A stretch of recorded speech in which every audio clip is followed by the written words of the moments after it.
The hype had been created for months, and now the most hyped of all the tournaments is finally here. After months and months of negotiations between the two respective governing bodies,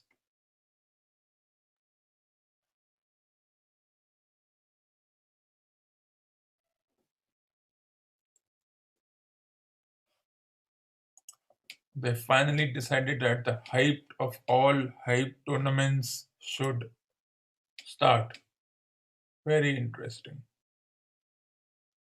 But that's how this thing goes. Well, we'll see what happens. So I welcome you to my.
So let's look at the team that has been selected. Dhawan, Agarwal, Kohli, Iyer, Rahul, the obvious ones. Pandya, Jadeja, and then the fast bowlers. I think it's a great team. Of course, a few individuals are saying that Pandya shouldn't be playing because he can't bowl, but I think this is the best team. Since you want Rahul to come at number 5 as the wicket keeper, so you have no option but to go with an experienced guy. So you go with Dhawan, of course, but I still think so. The match is about to begin. Australia is batting first. The hype, which was created for months and months and months, you can keep saying that. Well, it's going to be very interesting as to how things pan out. And of course, without India, can you even say that an international tournament has been played or has not been played? Well, it's not possible. The international tournaments have been going on. We already know what has been happening. But unless a particular team plays which has that bullying factor, which towers over other countries, well, 20 years ago, you wouldn't have imagined this bullying part. But that's how it is. And now, two players who were in the same team 2 weeks ago, they're on the opposite side. That's how the thing is. So, two slips and Mohammad Shami to bowl to Warner first ball, and it's a good delivery, misses the outside edge. For the first time, the scorecard graphic looks good quality and appealing. Good delivery, on a length, and Warner's issues outside the off stump continue. He could have easily edged it. It would have been a wonderful start as they would have got wicket of Warner, who is a great batsman and who says that his days are numbered at 34. Well, that's being humble. He still has another 4 or 5 years left, in my viewpoint. Shami to Warner, who walks down the track and a quick single taken between the two openers as Australia open their account. Now let's talk about the team jersey, the obsession of the retro mode. So I never understand It's 9:15. why is a certain time and an era called a retro mode. It's a jersey. They decided to go with a dark blue jersey. Means they're not consistent about jerseys. And if there's a new sponsor, then you have new jerseys. So let's accept that fact.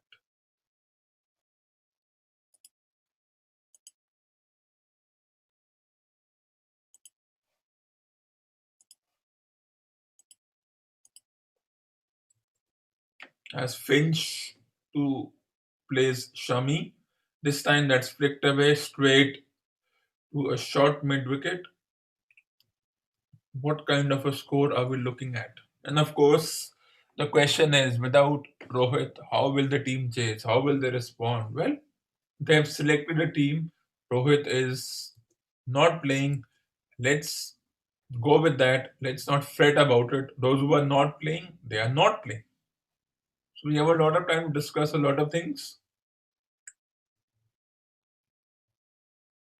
Though I was disappointed, I would have gone with Rahul and Mayank opening and Pandey in the middle order, but let's see what happens. Of course, the debate is Hardik Pandya cannot bowl, so will his inclusion affect the bowling? We'll know because they have technically three and a half bowlers. They have got two very good spinners. People want Kuldeep Yadav and Chahal to be in the team, but it's not possible. It's not going to work that way. So you have to go, but you have to go.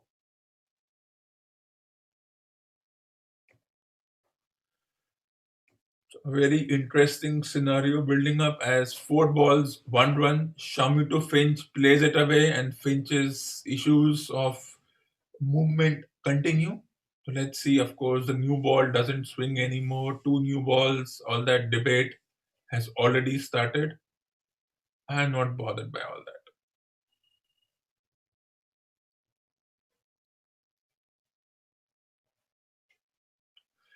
Well, the most interesting part is that they have allowed crowds now. The crowd would have already been at 50%. This time that's played away, but that is now no runs. Ends the over 1 for 0.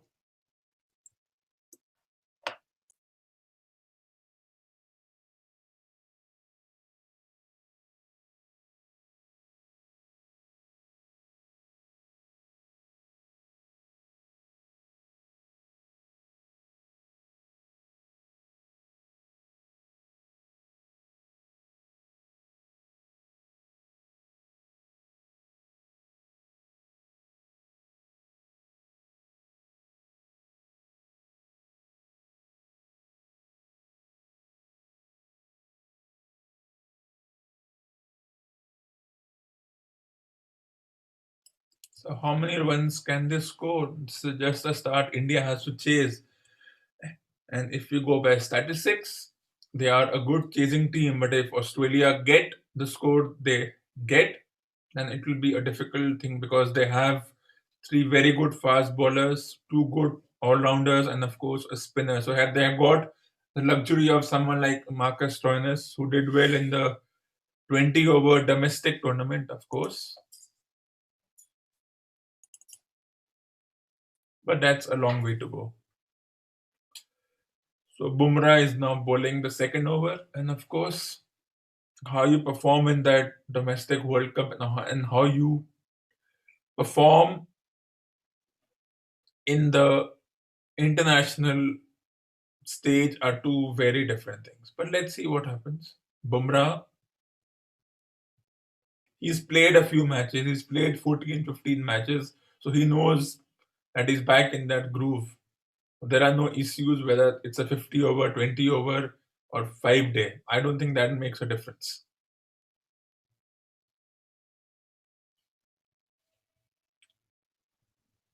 The best part about this is it's a warm, sunny afternoon. Rain, which influences Sydney, will not influence Sydney. So Warner facing Bumrah. And that's defended nicely straight to short mid on. So Australia have decided that they're not going to attack, of course, because they've got plenty of time. And they will try and go at 2 or 3 runs per over in the first 5, 6 overs. And then they will accelerate because they got the likes of Maxwell, Carey, who did well. Maxwell who hit a century for Australia, but he didn't perform in the domestic tournament. But I don't think his performance in the domestic tournament affects his performance in the international arena. But that's how they decide these things. Let's see what happens as Bumrah bowls to Warner. This time that's played away and a risky single taken. Eventually they get to it. Bit of a hesitation, but they get the single. It was a bit of a hesitation as Pandey was screaming in, but there was no contact with the ball and they eventually made it.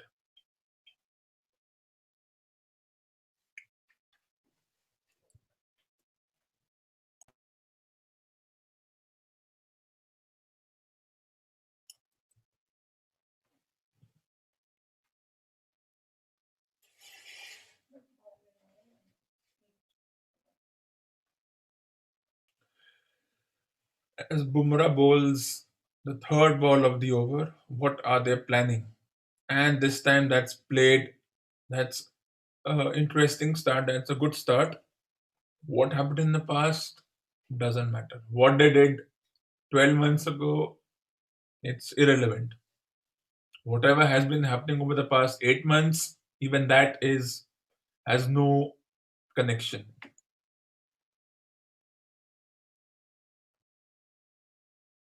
As Bumrah gets ready to bowl for the fourth ball of the first over, and this time it's played away and singles taken. And this is how these two individuals will play.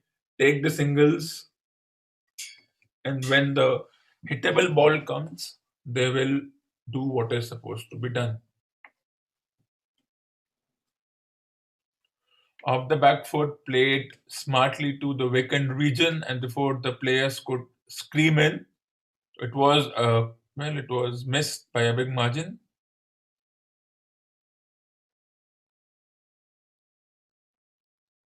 And the best part is you have spectators, and they are not wearing masks. That is what I like. You have crowd, you have real noise, not electronically created noise. That's the best part about this.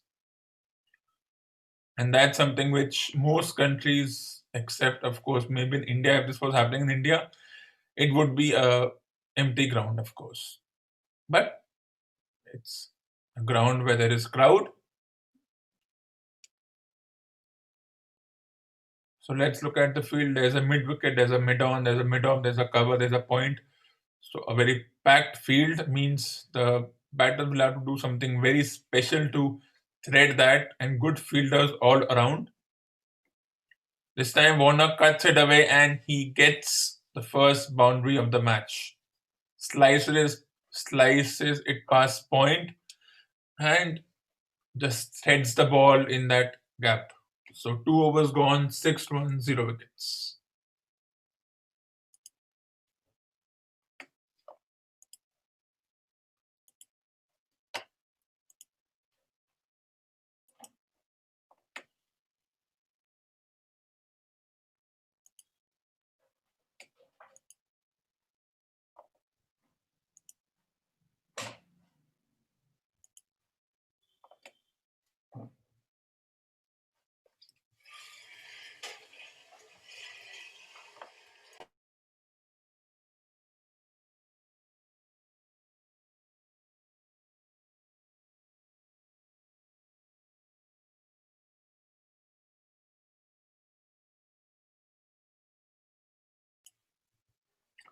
So as we get ready for the third over, Shami to bowl is second. A boundary has been scored as Warner threaded that ball beautifully through point, beating the fielder, and there was nobody in the deep field because of the 10 over fielding restrictions. So 10 overs, Australia will want to take the singles and score off the relatively bad balls. It's relative. Bad ball is relative. If you go past the fielder, had it been stopped, it would have been a beautiful fielding effort. So that's played away, no runs. It's nicely played away, good speeds.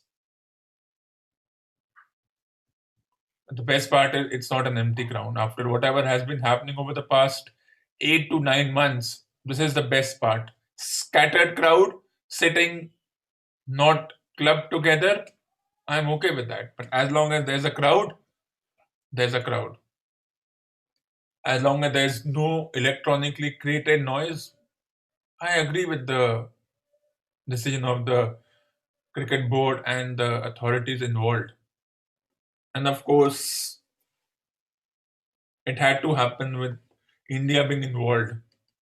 And that is why it's been said that Kohli's absence in the other format, the test format, will influence the resources and the ROI of the broadcasters and sponsors. Let's see what happens. We don't know what is going to happen. And ironically, this ODI tournament is being sponsored by Dettol. Can you have a bigger coincidence as Shami bowls to Finch, who defends?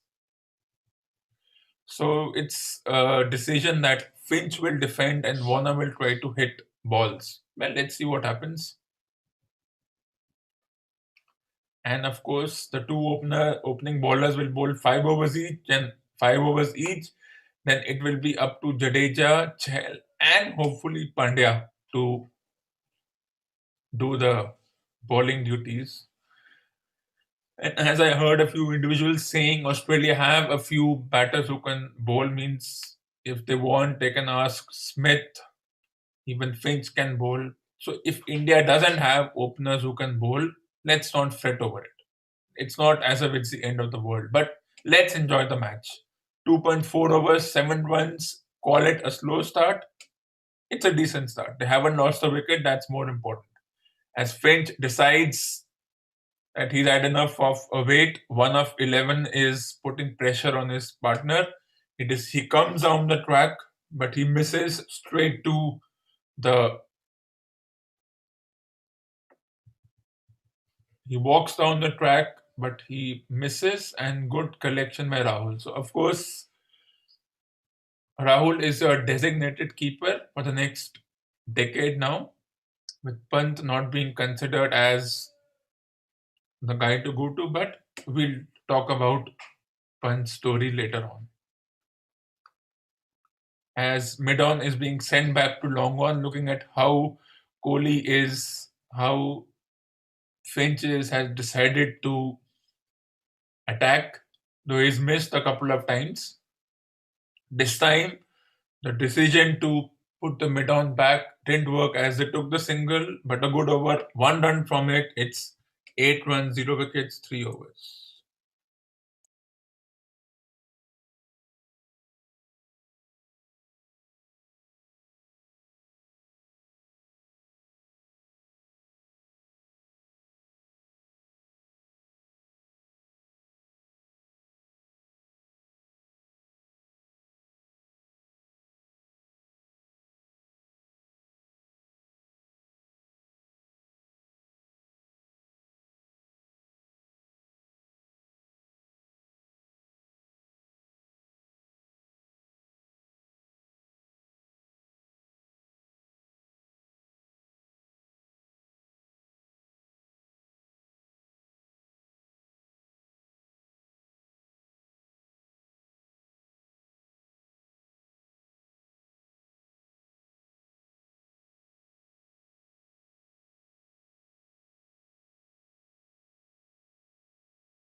As we get ready for, well, it seems a boundary was scored in that interim period as Bumrah bowls to Finch, and this time flicked away but past the keeper. It seemed as if the keeper hurt himself a little bit. But 3.3 overs, 13 runs, and 0 wickets. It's a wide, in fact. It beats everybody. Well, sometimes I'm not pleased with the decisions of wides, but let's see what happens. Past the keeper, and it hit him on the thumb. It's 9:30. That it hit Rahul. So interesting. So we have a couple of captains right now. Kohli, Rahul. This time it's guided away to third man, deep point, and brilliant running between the wickets. This is what the two individuals are going to do. When the boundaries won't come, they will get the singles and the doubles. It was nicely played. Warner continuing from where he left off in the domestic competition, and he's doing what he's exactly supposed to do.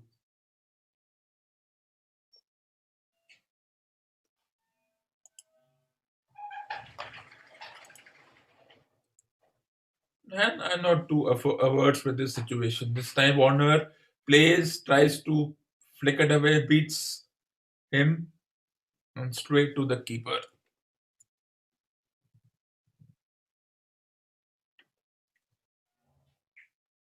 On a length, trying to cut the ball, beats him by a huge margin.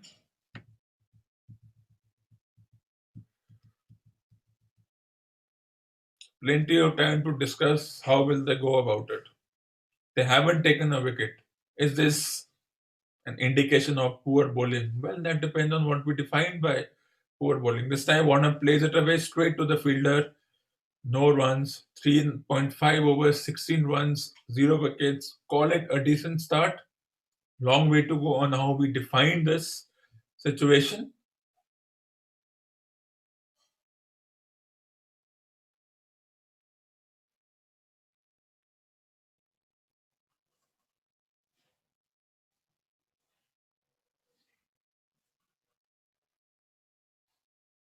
As Bumrah bowls the final ball of this over,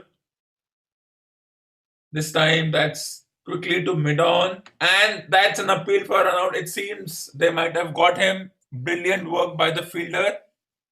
It was a risky single. They had been taking these risky singles all throughout the last 20 minutes, and it seems it's going to be a very close call.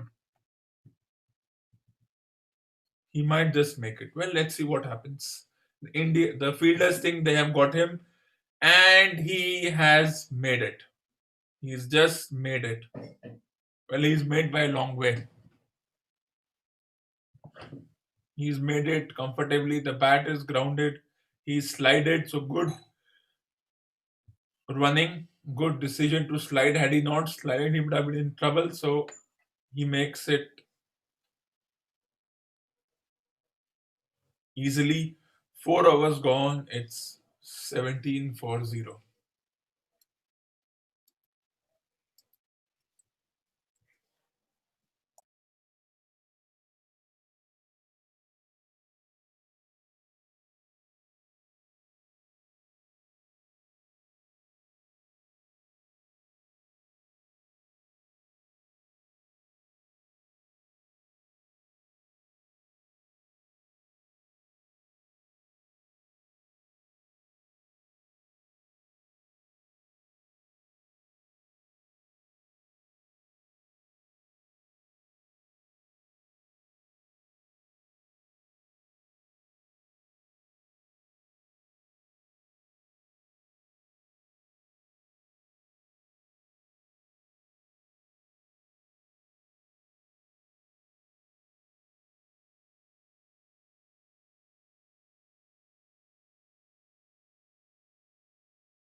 As we get ready for the fifth over, and Shami bowls to Finch, single taken, 4.1 overs, 18 runs, 0 wicket.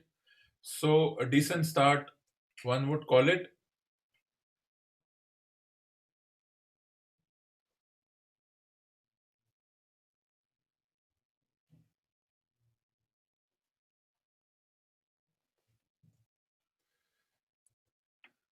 Hmm. As we get ready for the second ball of the fifth over, this time edged and four. Not four, edged and 2 runs taken. So at this point, Australia are doing well. Wickets haven't fallen. Should there be two slips, all the fielding restrictions, power play restrictions, or is not, or are the fast bowlers not bowling well enough? They're bowling at 145. What do you want them to do? Bowl at 180? Of course, they can't do that. There's still a lot of time here. Yeah, there was a couple of close calls of runouts and whatnot, and let's see what happens now. So a wide slip has been deployed, a second slip to prevent those darts to third man as Shami bowls. This time Finch flicks it away past the fielder, but we have the captain running after the ball and he will collect it, and the big grounds of Australia will prevent them from reaching the boundary, but they get 3 runs. Brilliant to run 3 runs. It didn't even go too far and they ran three. And this is where these two will trouble. And this is where I think they need to get one of the spinners on. He needs to do a gamble and get a spinner. That's my assessment.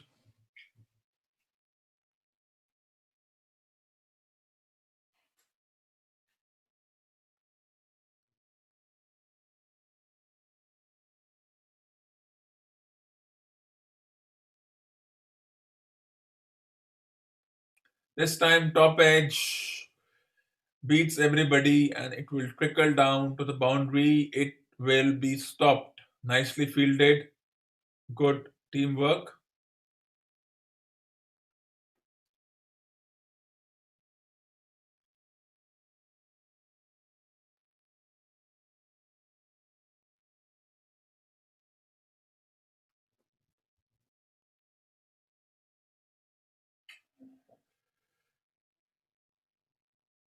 Good chase by the fielder, preventing a couple of runs. Still, they ran three. So, even that's well done. And that is how you put the pressure on the bowling team. You get the threes and the twos and whatnot. But a long way to go. Shamito Finch, that's carved away, but only a single. And without any fuss, they have around 7 runs from this over already. Not a bad.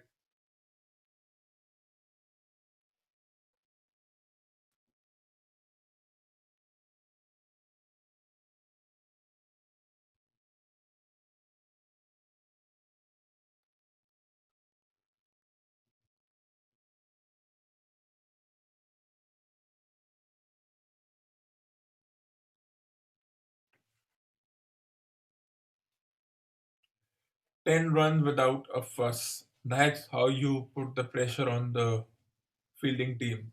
You don't score the boundaries, but you get the threes and the twos and everything, and you put yourself in a very good position.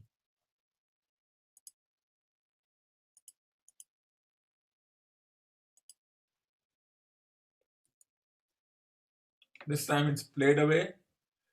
5 overs gone. It's 27 for no loss, and it's time for a short break.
As we are back, we get ready as Bumrah bowls his third over. This time it's a wide short ball, and well, is it a wide? We shall know very soon. So boundaries ranging between 65 to 70 meters. I still think they have cut 10 meters. They should have got the boundary a bit back. I never like when there's a big distance between the advertising boards and the ropes. But that's how they have a logic, and we have to go by that logic. This time, short ball pulled away in that vacant region, and the first another boundary for Finch, who is getting into that confidence mode. 31 for 0 in 5.5 overs, going about just around 6 runs to the over. Without any fuss, they have got 31 runs.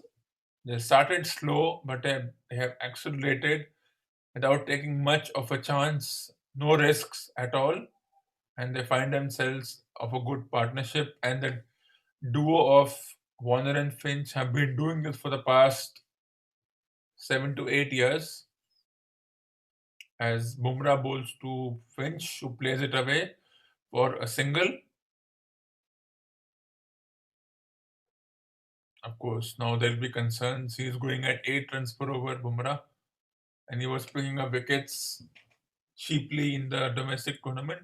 But that's a big difference, and that's where we get too carried away by how people perform in domestic tournaments versus international tournaments. But there's nothing you can do about it. So let's not get too frustrated.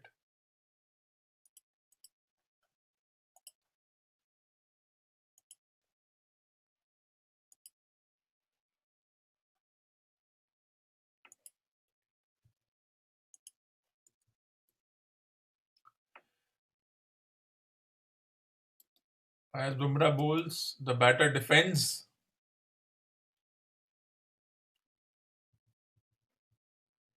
and it's 31 for 0 in 5 and a bit.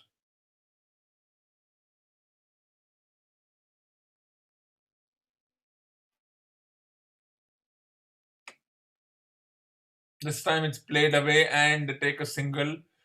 And this is where these two have been very smart.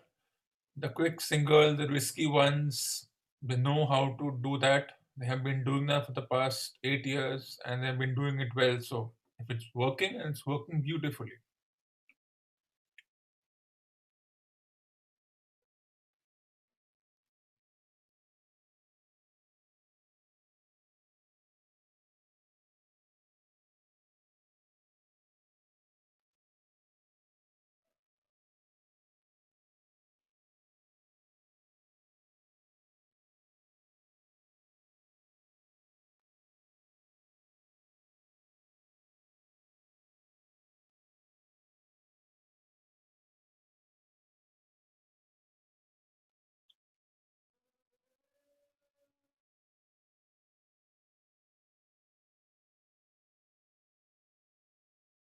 As Bumrah bowls to Warner for the last ball, good Yorker, nicely defended. 6 gone, 32 for 0.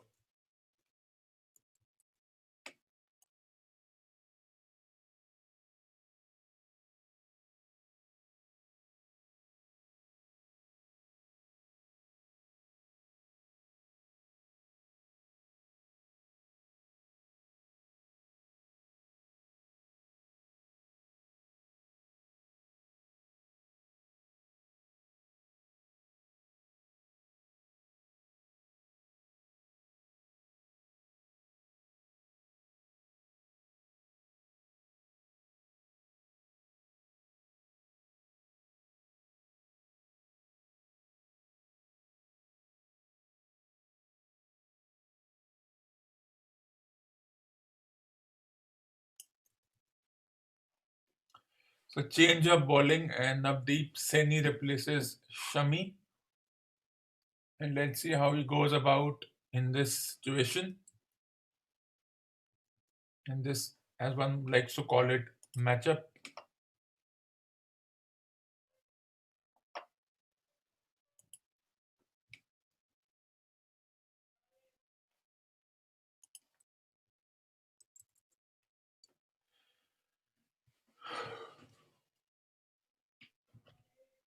as Seni, who is coming in place of Bhuvneshwar Kumar. And India will remember that the last time they played a tournament like this, well, it seemed as if ground staff is coming into the field to help them, but something has happened. Acha, there's a spectator who's come into the ground.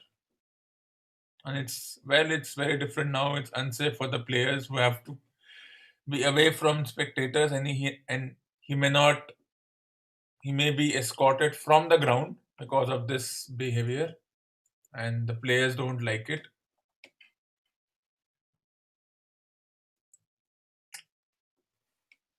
And it's more than a security situation. It's about your the health part comes into play. And of course there's a conversation between the umpires and the batters, but how were they allowed to come in?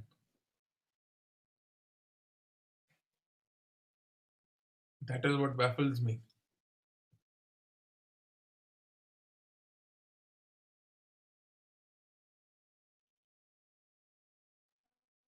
Like, fine, it's fine if they have come in, they have come in.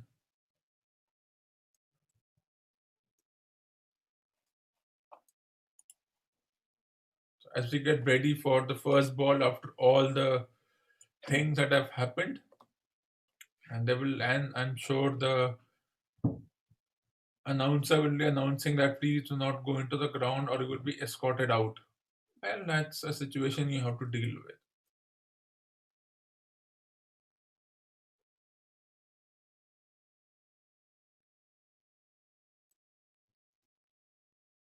As we get ready for the first ball,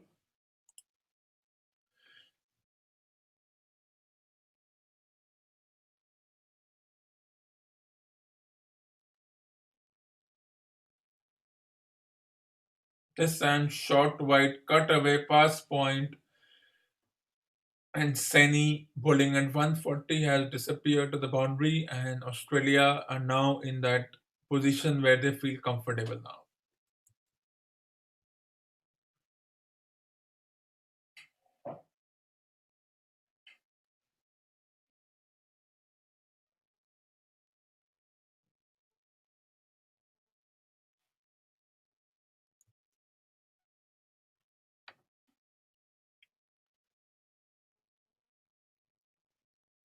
It's a decent start if you want to call it that, but a long way to go in that situation. As Seni bowls to Finch, who plays it away, this time no runs. So the first boundary was a bit of a luck for the batter who got it away, but anything is possible now.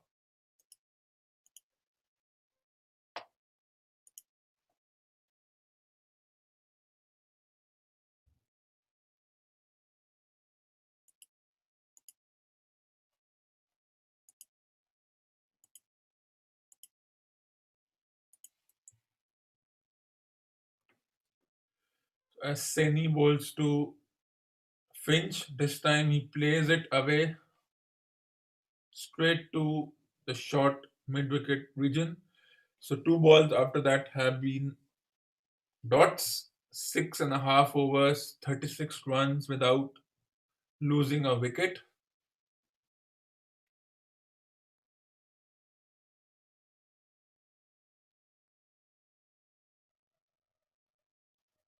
Good speeds, all three bowling above 145. But does that make a difference? This time Finch pulls it away, but no runs. Not enough bounce on this pitch as a few people mourn. No bounce on these pitches, otherwise, I would have been a top edge and a six. But as I see the best part is there are spectators. They might be sitting at a distance. I understand that, but they're not wearing a mask. They're enjoying themselves. I'm just wondering if the ball goes into the stands, will there be a designated guy to bring the ball back? Because I like spectators. I didn't like empty stands, whatever be the excuses they had created. This time on the bounce, plays it away. After the first boundary, he has controlled the bowling, and it's only 4 runs from this over. So it will be very interesting as to when he gets the spinners and the all rounders, because the influence of the true spinners will surely make a difference. And of course, Australia have the luxury of Stoinis and Maxwell along with the four bowlers. They have the all rounder in Maxwell and Stoinis. India also have that, but Australia a settled side. India a side without Rohit and Bhuvneshwar and Pandya not bowling. Well, you have what you have. This time, plays it away, brilliantly fielded at point. They take the single, 7 gone, 37 for 0. Brilliantly fielded by Jadeja. And what do I think of that jersey? Well, a new sponsor comes in. Sometimes you just have to do with what the jersey says. You can't do anything about it.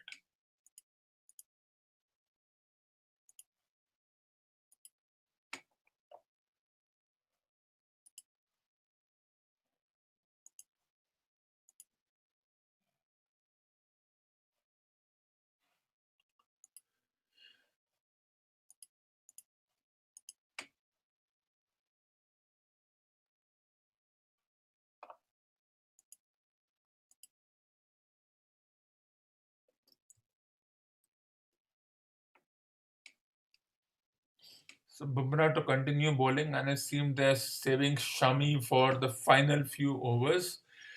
How many can Australia get? They get to 280, 290. I think it will be a good score. It will be a very good score.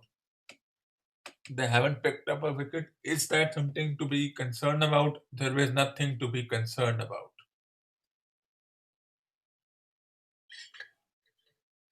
As Bumrah gets ready to bowl his fourth over,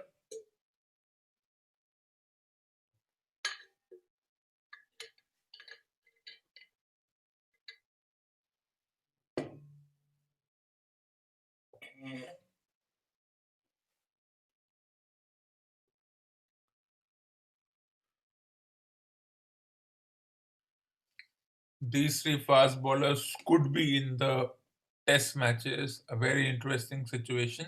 But that's a long way to go. That's another 15 days. Anything is possible till then.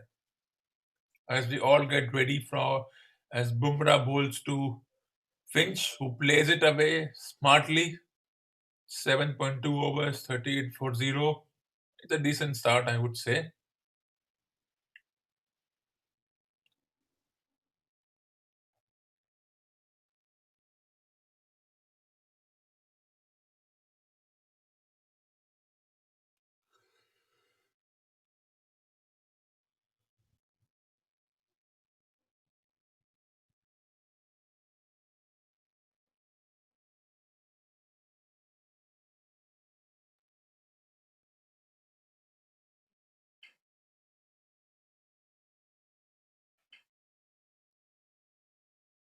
As Bumrah bowls to Warner, that's played away straight to the fielder.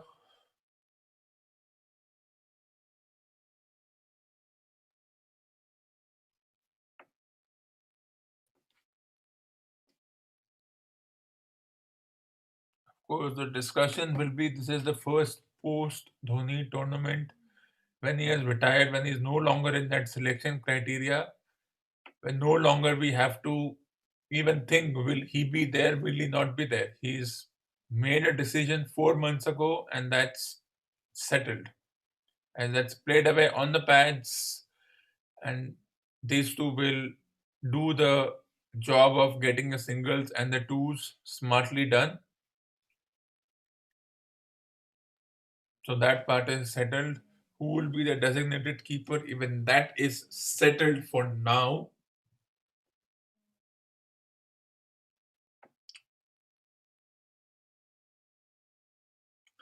Three matches, of course, are not enough, but you have to live with it.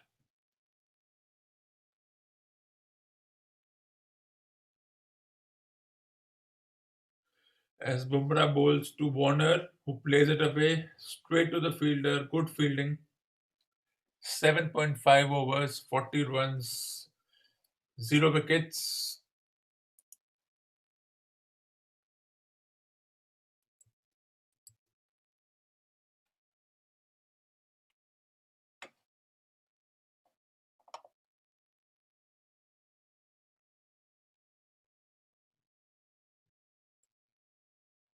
as Bumrah gets ready to bowl the last ball of the eighth over. That's played away, but no runs. 8 gone, 40 for 0, 3 runs of this over, a quiet over in the context of the match.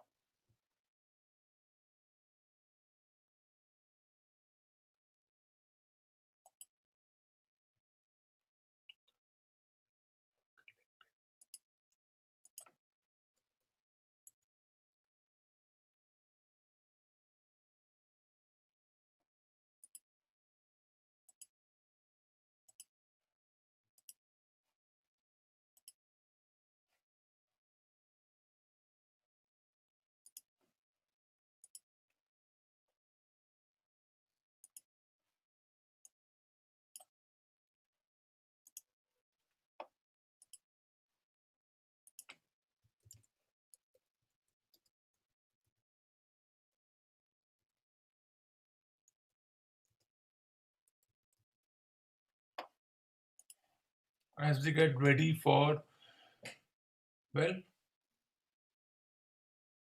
45 for no loss in 8.2 overs, we'll take a short break and be back very soon.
We're back after the short break as Australia now looks to be in a good position. 8.5 overs, 49 for 0.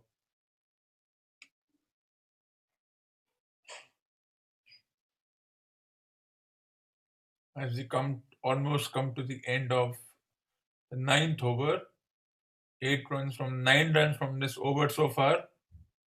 That's played away, 9 gone, 49 for 0.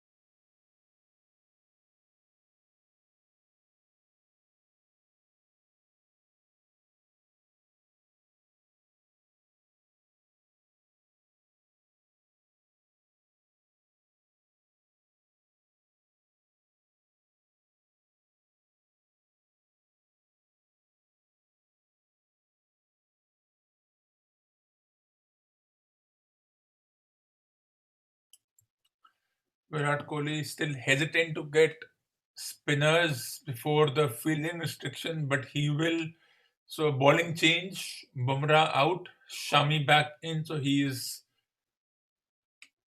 going between the three fast bowlers, and he's hesitant, of course, to get his spinners on because of the fielding restrictions and whatnot. As we get ready for the 10th over, Shami to Finch, who plays it away straight to point, no runs.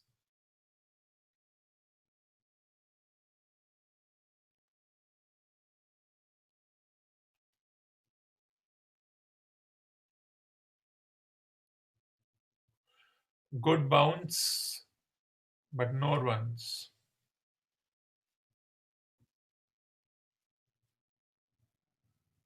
How do you describe this? It's a decent start because they have the batters to hit. They have Carey, Maxwell, and Stoinis along with Labushani and Smith who can do the hitting if needed. This time it's flicked away but straight to the fielder. And as I said, I'm not impressed with Dhawan's inclusion. I would have gone for Shubman Gill. I would have said gamble with Shubman Gill or Prithvi Shaw. Yes, Prithvi Shaw did not do well in the domestic tournament, but still I would have said gamble with Shubman Gill or someone like Prithvi Shaw. That's what my this thing is. Dhawan Agarwal won't work as Shami bowls to Finch, but only a single 50 partnership comes in. Most important is 50 runs, 0 wickets, as one would say, a decent run rate of 5.5 to the over. That's good enough.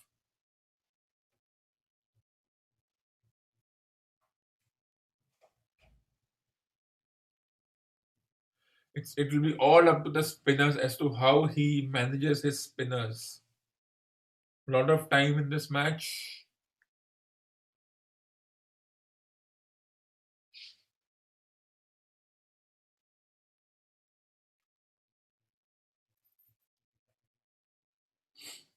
As we get ready for the final three ball, which means that he will bring one of his spinners, and I think it might be Jadeja who will be given a chance before.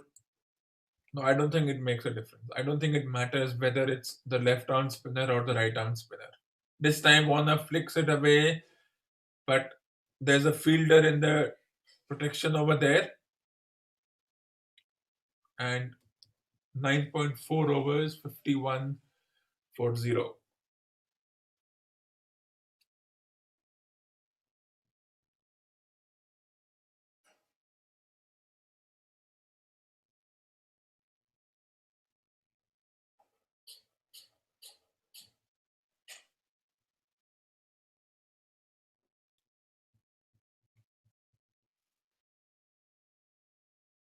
And Shami bowls to Finch, who plays it away straight to the fielder. So you would call it that yes, the openers have given a foundation to the rest of the team with Smith, Labushane, and a good deal of team to follow. But it will depend on how long can these two play. It's time for them to start hitting the ball all over the park.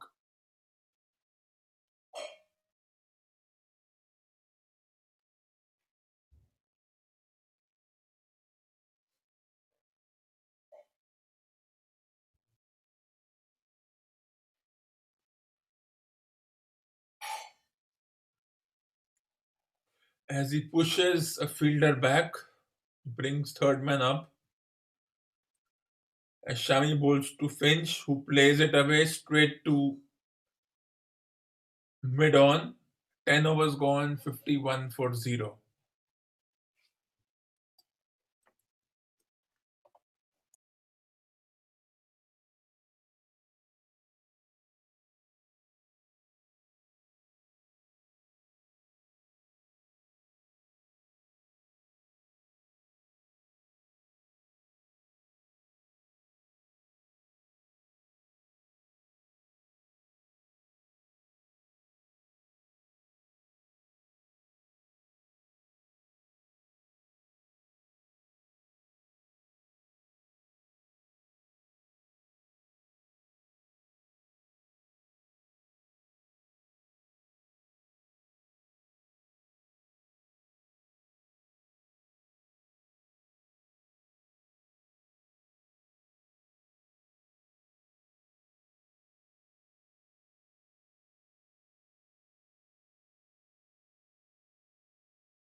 So no spinners introduced. He is still going with Seni, so a different plan by the captain. Though I would have said, let's give the fast bowlers a rest and give a chance to the two spinners if you have given them a chance. And since, of course, the debate will go for long and long that a certain Pandya cannot bowl, though I don't really, I'm not influenced by that, but Seni bowling to Finch this time flicked away, but with the power play out, fielding restrictions, and the second power play into effect, second set of fielding restrictions from the 11th till the 40th or the 40th over, where two fielders can be outside, with more than I think four fielders can be outside. That's the deal, I suppose.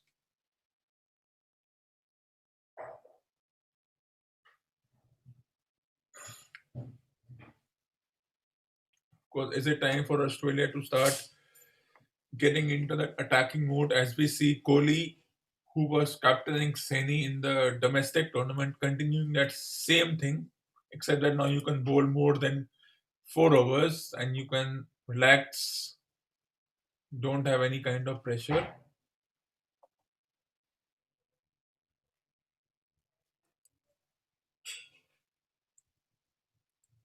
As they all get ready,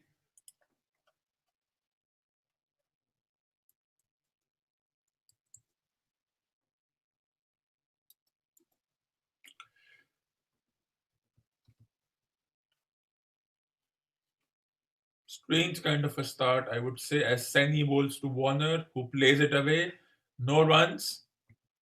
So it's not as if Indians have given them boundaries all over, but how do you actually analyze this start? Is it good? Is it decent? Will it put pressure on the rest of the batters? Well, that we will never know unless we wait. It's all about now a waiting game.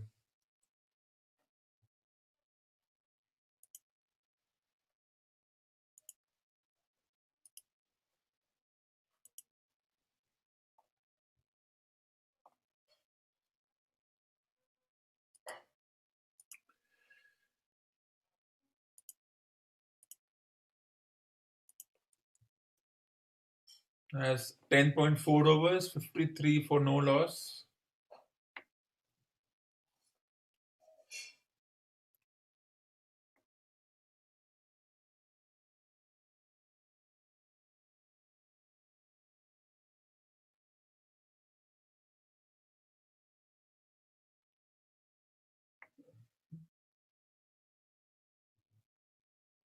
As Sani bowls to Warner, good bouncer.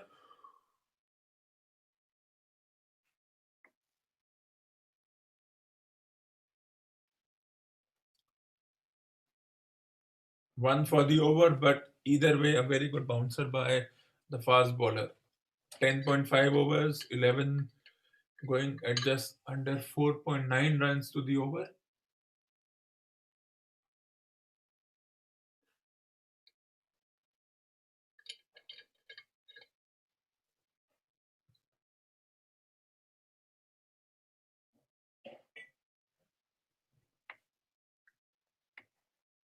This time Warner plays it away but straight to deep point. 11 gone, 54 for no loss. Time for a short break.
So, as predicted, the spinner comes into the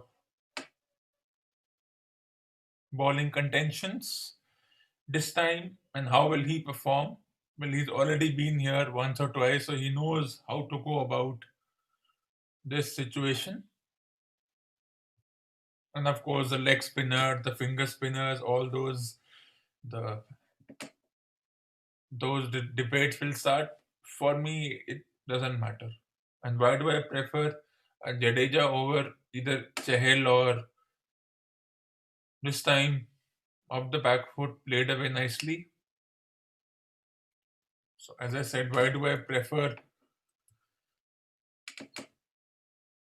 I don't like Chahel because then it affects the batting. So go with one spinner and one all rounder. This time down the track comes the batter, but of course, remember just 15 days ago, these two were teammates in the domestic team. So, but I don't think that makes a difference. I mean, there will be debate on this that these two were teammates and they played each other in the nets. But as I've been saying, I don't think the net It's 10:15. makes a difference. The net has no impact in my viewpoint. The net is absolute rubbish. The net doesn't make a difference. Net is like saying I practiced, I net is like saying before an exam I attempted 100 previous years question papers to get acclimatized. It doesn't matter. When you give an exam, that's it. Your whatever plans you have, they don't work. But a good over nevertheless, 12 gone, 56 for 0.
So Saini will continue. Still no second spinner, and Warner this time plays it away only for a single as the score moves on to 57 for 0. So those who don't know the schedule of this tournament, well, I think it's you better get the schedule on your own. I'm not going to tell you the schedule. It's after a gap. Every match is after a gap.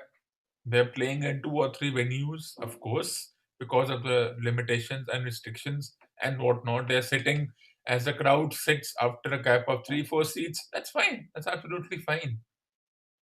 They can relax, they can have a picnic. This time, a bouncer, and that has been called a wide one for the over.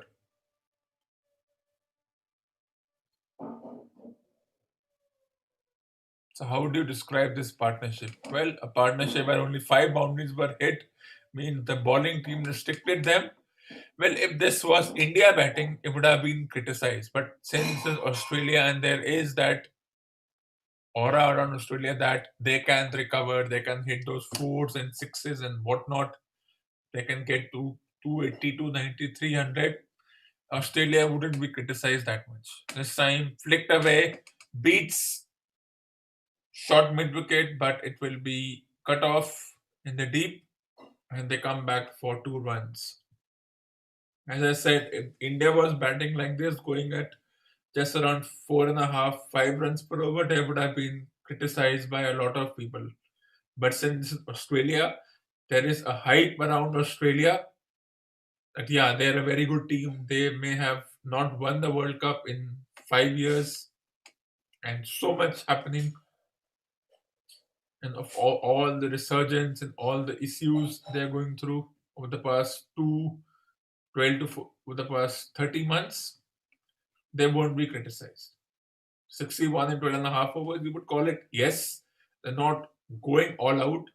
Is it time for them to start going for the big hits?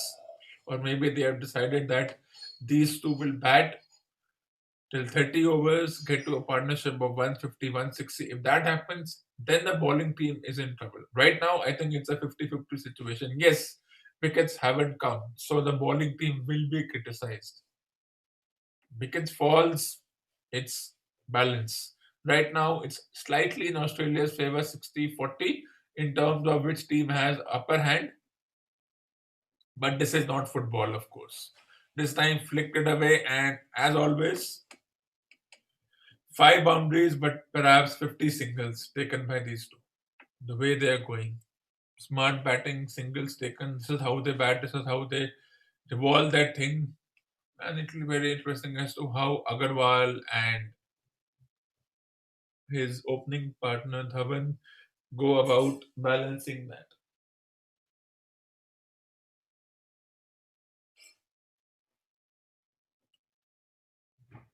As we get ready for the fifth ball of the 13th over, that's played away and that's nicely done.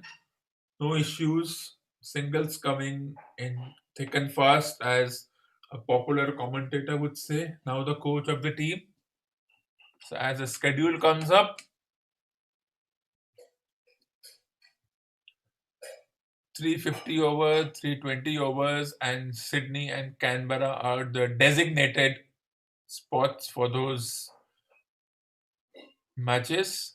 So it will all revolve around Sydney, and then they have 4 different venues for, of course, the 90 over matches. But that's for a different day. As Saini bowls to Finch, who tries to pull it away. So without any fuss, another over comes to an end. 13 gone, 64 for 0.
As we as we get ready for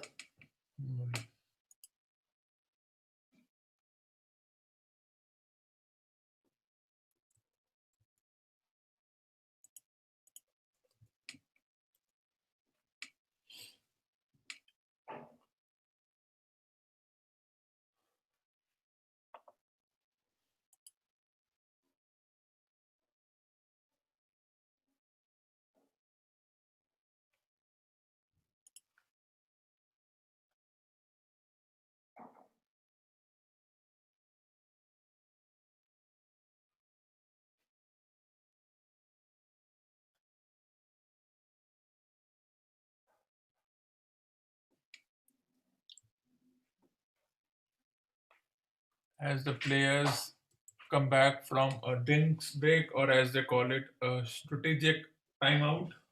Well, I was not in favor of the timeout, but that's how it is.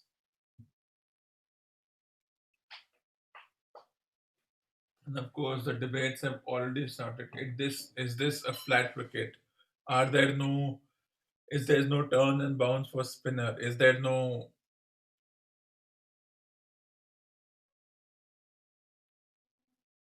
seam for the fast bowlers? Of course, a few retired people saying that they're lamenting, oh, when we used to bowl, there used to be spin, there used to be seam, there used to be some swing, we used to get the wicket, the ball used to move around, and now nothing is happening. Well, you listen to this as this tournament goes on, and I don't agree. I don't think that makes a difference.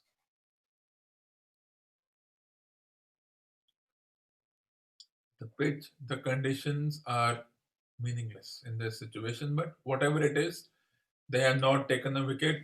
It's a matter of concern. Maybe, maybe not. As Warner takes a single, as the run rate is just under 5 runs to the over. And of course, Australia will be looking to hit the six and the fours.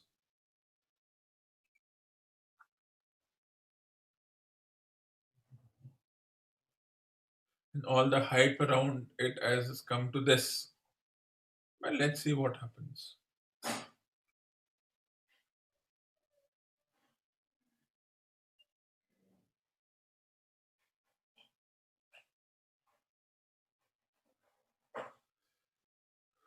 As he brings a slip.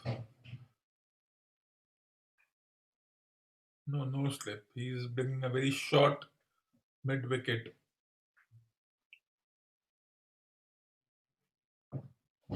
Why is there no slip? Well, ask the captain. How would I know? That's played away nicely with a bit of a gap, and the score moves on to 6-6 for 0 in 13.2 overs.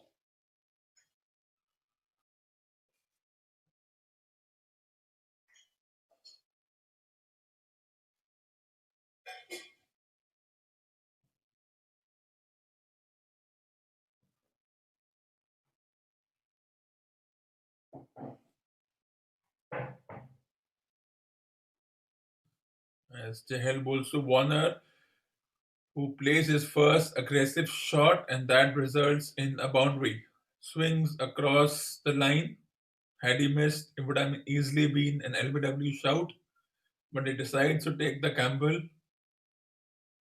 The first aggressive shot of the match after 13 and a half overs. He says, I have had enough of weight, and he decides to take the big leap, and it results in a good boundary.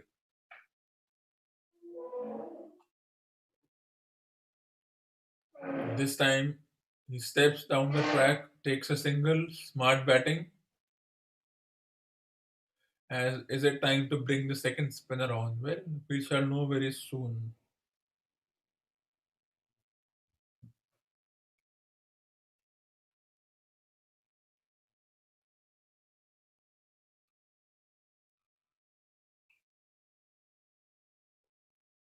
But it's good bowling either way. Had he missed, he would have been stumped, so we don't know what's going to happen exactly.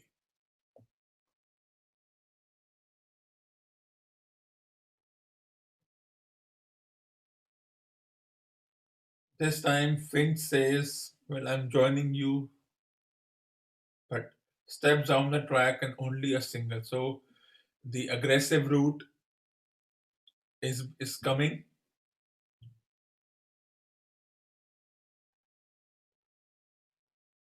And it's not surprising that the aggressive route has been taken by the bowlers.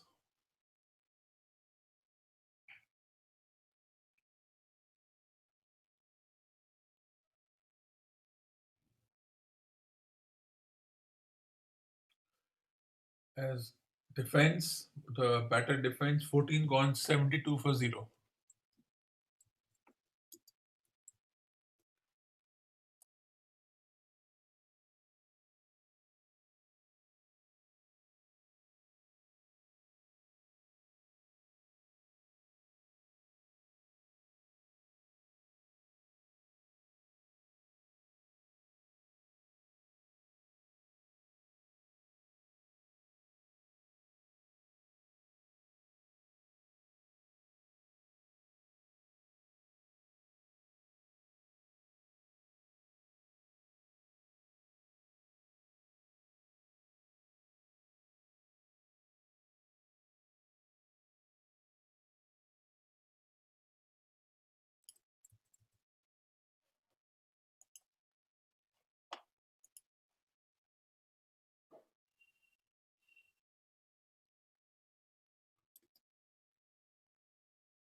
So it's time for the other all rounder, two all rounders in the team.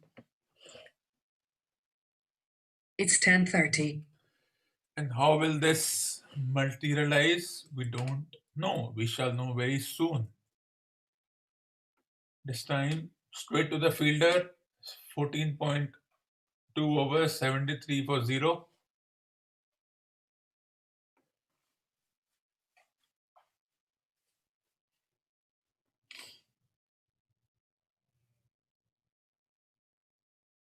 This time, single taken, 14.3 overs, 74 for 0.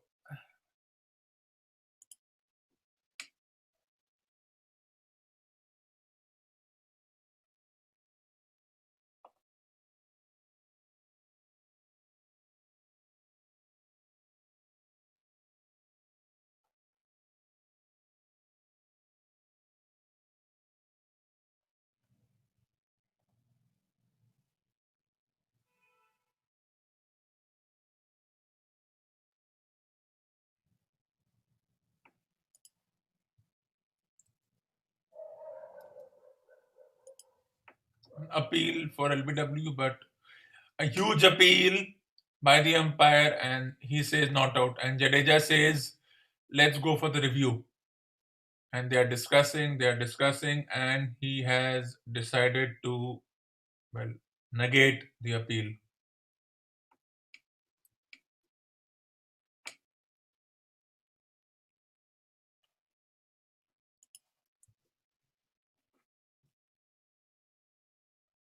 This time played away, no runs. So immediately some impact being brought by the spinner.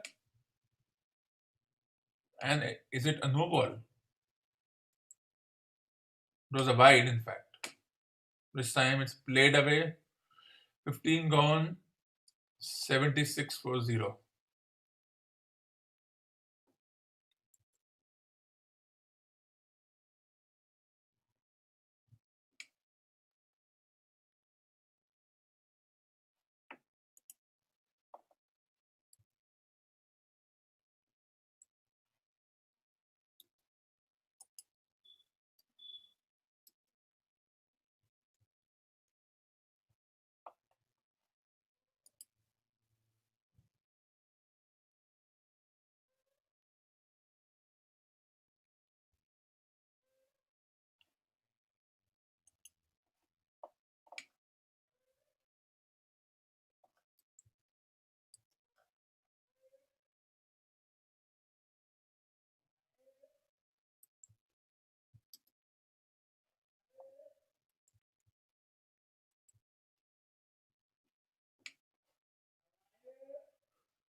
As we get ready for the 16th over,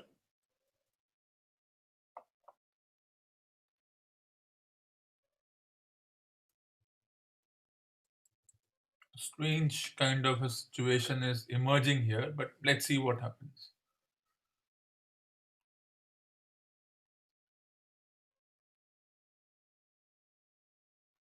Remember, once upon a time, Australia also went for the retro look. It didn't work. I don't think this retro look and all that emotion works. Straight to the fielder, nicely fielded by someone who I don't want to be in the team. And let's look at the shout. Of course, that was a out. I think that was gone. He was gone. He should have gone for the review. It could have been umpire's call at best. Pitching impact is umpire's call. So top that's in the air, and this will be, well, just falls over the fielder. So chances being created by the bowlers. You have to take it if you have to take it.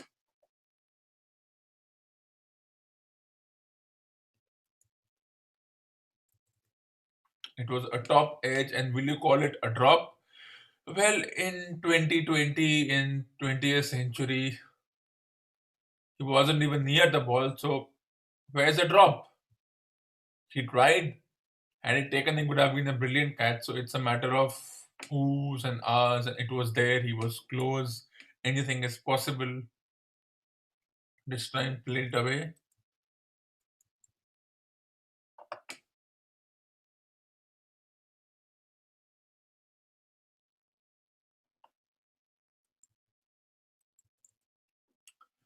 It was wide outside. Finch getting desperate, but it evaded the fielder.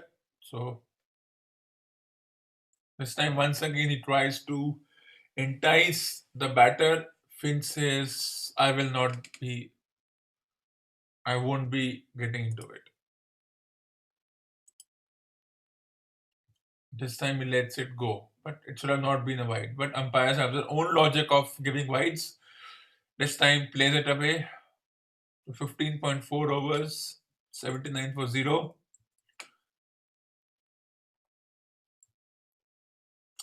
And of course, a few hyper experts will be surprised in, and they will say in modern day, well, of course, in this case, modernism being a misnomer, how can you score at 5 runs per over when you should be scoring at 10 runs per over, 7 runs per over? Why are you playing like this? Why are you going old school? There is no old school. Let them play the way they want to play. They have a decision. They're playing in a certain manner. They have got the batters to do the end overs batting. So I am not going to debate whether they are going slow or not. They're not going slow.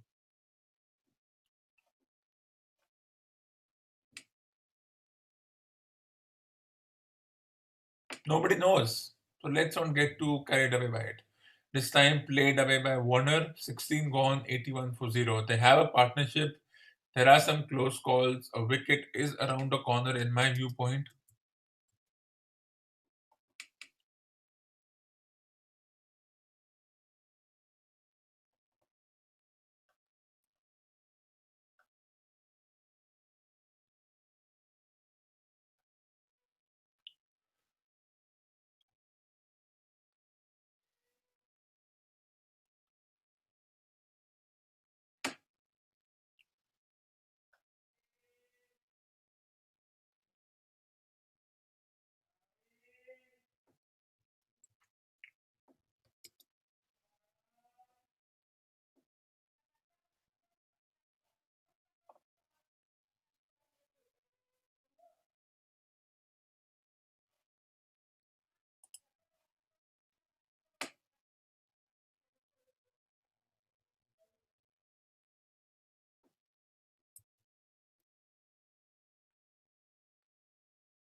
As we get ready for the 17th over, 16 overs, 81 for 0. Close calls as Jadeja bowls to Warner, who takes the single smartly done. Keep questioning the logic of batting like this. I think it's perfect. I think they're doing well. I'm not too influenced by the fact that if they're going at 5 runs per over, doesn't really bother me. As Jadeja bowls to Finch, who plays it away, no runs.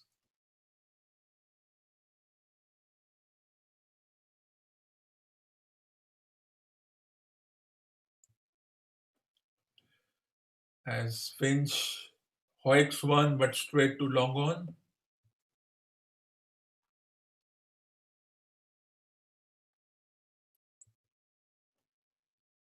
So 16 point and so 17th over, 16 and a half overs, 83 for 0.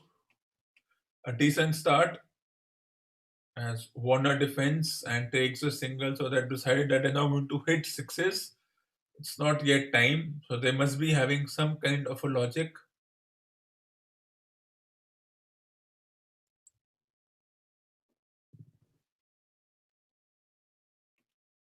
Let's see what happens. There's an appeal for a caught behind. The umpire says not out. And of course, The review is in contention and they have a long debate, and the captain says, "No, I'm not risking it."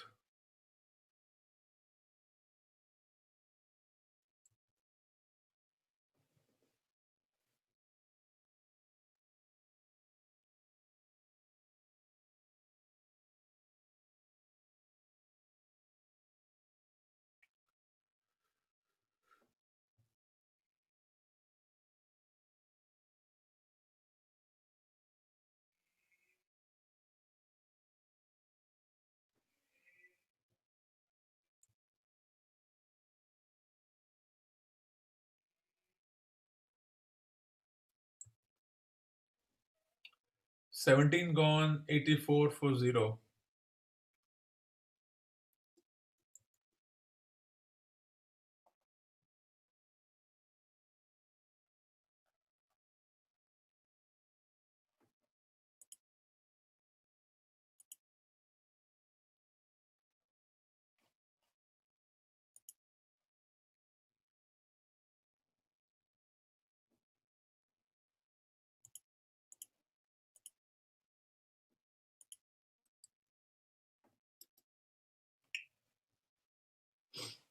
Take your time, people. And the first aggressive shot of the match comes against Chahel. They have had enough of a wait. Finch swings and swings hard and into the crowd, and the people let the ball go. Not going to touch it because of all the health concerns. He just lets the ball go, and there will be somebody to collect the ball and throw the ball back.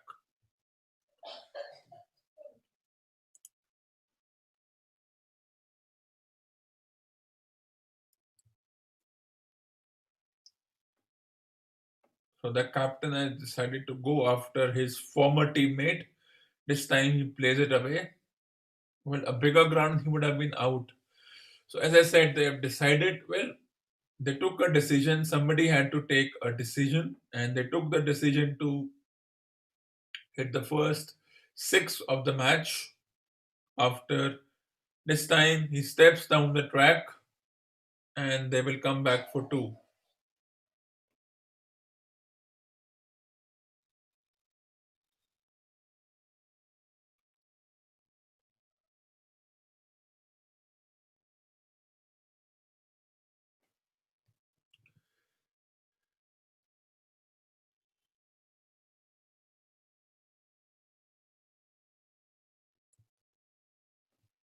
This time, Finch plays it away, moves to 49. So, a guy who was struggling for runs in the domestic competition is, according to his fans, back in form.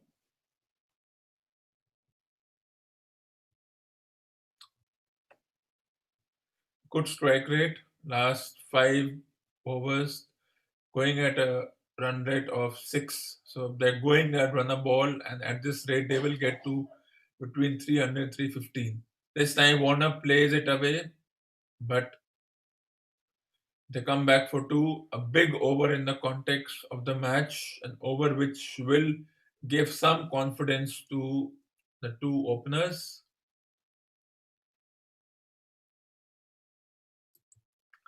13 of the over, and that is problem for Kohli because who does he turn to now? If his best spinner goes for runs, who does he go to?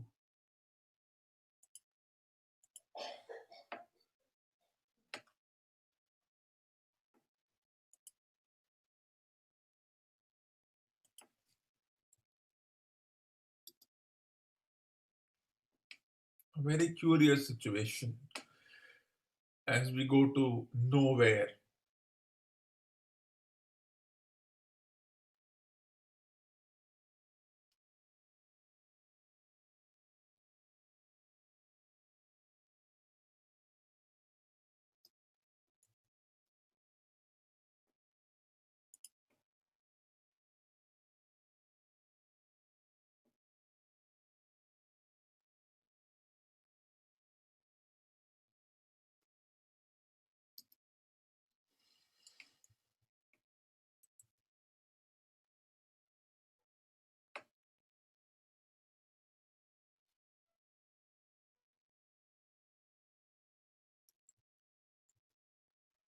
It's 10:45. As we get ready, he will have no option but to bring his fast bowlers if his spinners don't get a wicket, who already bowled around 6 overs and they haven't troubled the batters much if you look at it in that manner. This time it's played away, no runs.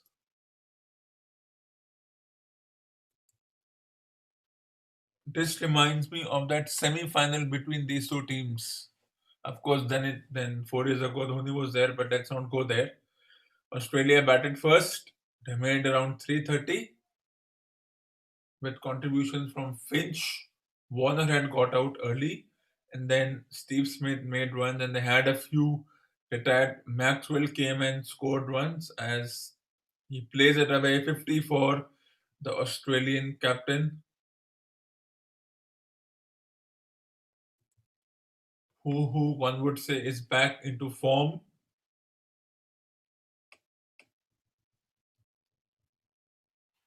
Decent strike rate of around 75, and Warner not doing too bad either, a strike rate of around 90 plus. So, yeah, a 100 run partnership at 5.5 runs per over with the guys who are supposed to hit will do the hitting. What else do you want?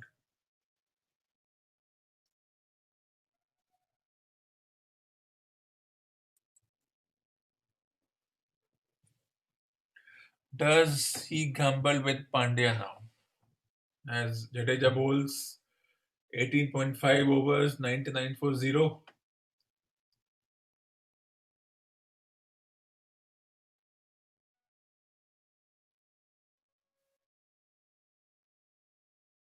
This time, past point, past the vacant slip.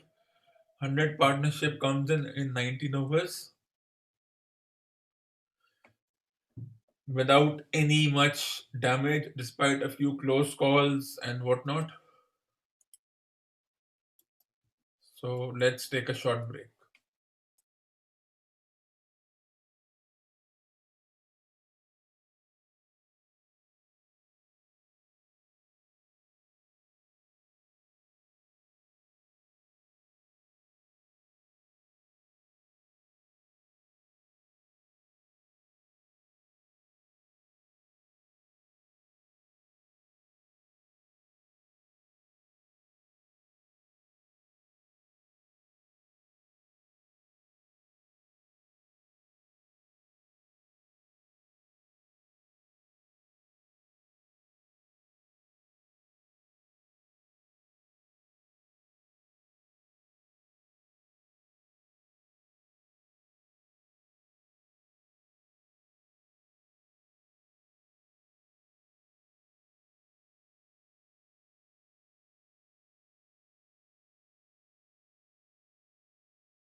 As there was, as we see, there was a huge confusion. He would have been easily run out on the first ball. Big confusion, and he misses the stumps.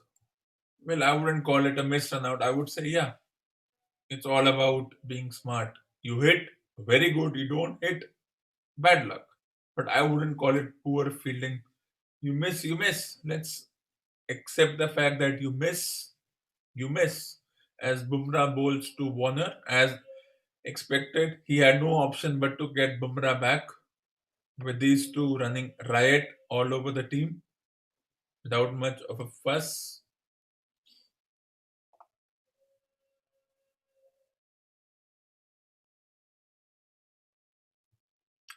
Their running between the wickets has been patchy, but they have gone without any. They haven't been run out, or there hasn't been too much of a confusion. So I wouldn't be too panicky about it. As Finch bowls defense straight to the fielder, no runs. He had to bring Bumrah back. He will probably might even bring the two fast bowlers back.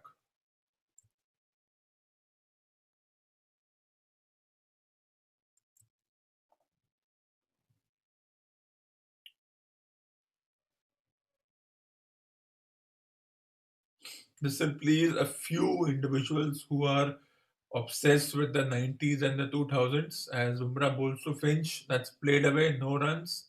But no runs don't matter. If you don't get a wicket, even if you last 5 overs, of course,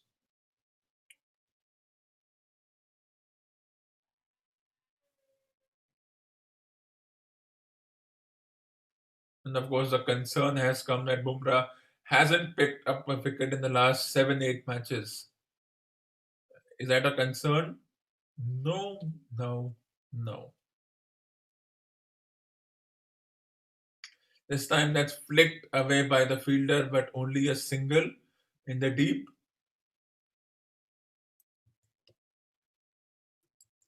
I don't think Bumrah not picking up a wicket is anything to be concerned about. It's a match. It's as if Messi doesn't score a goal and people start panicking. No, yes, of course, you want somebody to pick a wicket. If he picks a wicket, very good. If he doesn't, he doesn't. That's how you look at this. It's not a panicky situation. Yes, they have a partnership of 100.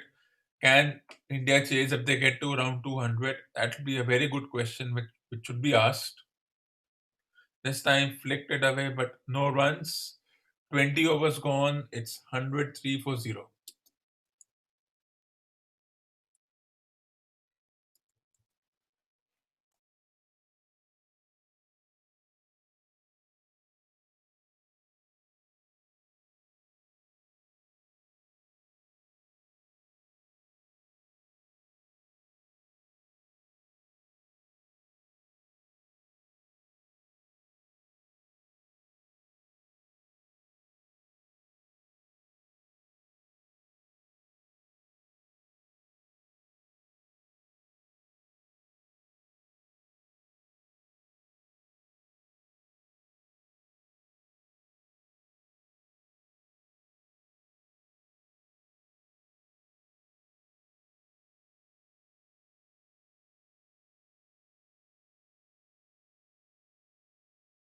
Now, this is a very interesting situation. Let's say these two get a partnership of around 150 between 25 and 26 overs, and somebody gets out in the next 5 to 6 overs around when the partnership is between 140 and 150.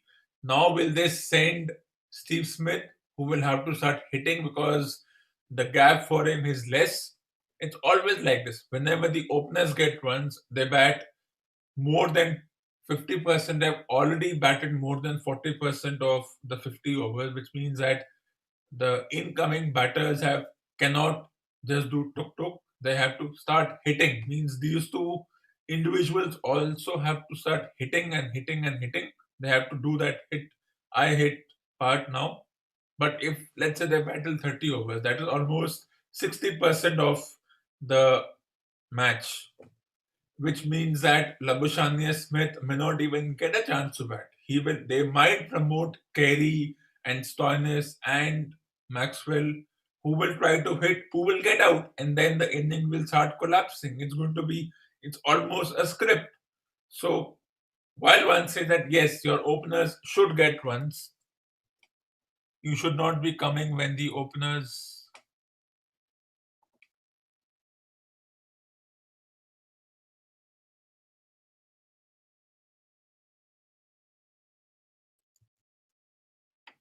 It's how do you analyze this situation? I mean, they could get to 300 even if they hit and not miss or whatever happens. As the score moves on to 20 and a half overs, 105 for 0.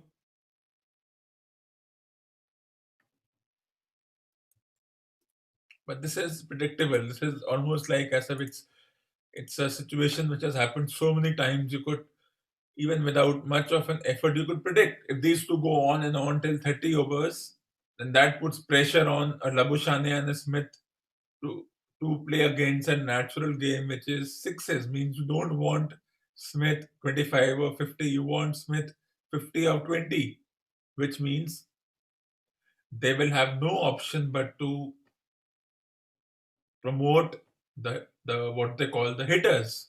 And if those hitters fail, Then if Smith and Labuschagne come in number 5 and number 6, which is a possibility, then they will struggle to hit if they come in the last 5 overs as the score moves on to 20.5 overs, 107 for 0. But if they get out now, then of course Smith comes in, he will play those tuk-tuk kind of a situation. It won't happen in India's situation because Iyer and Kohli can score fast. Ends the over, a good over, 21 gone, 107 for 0.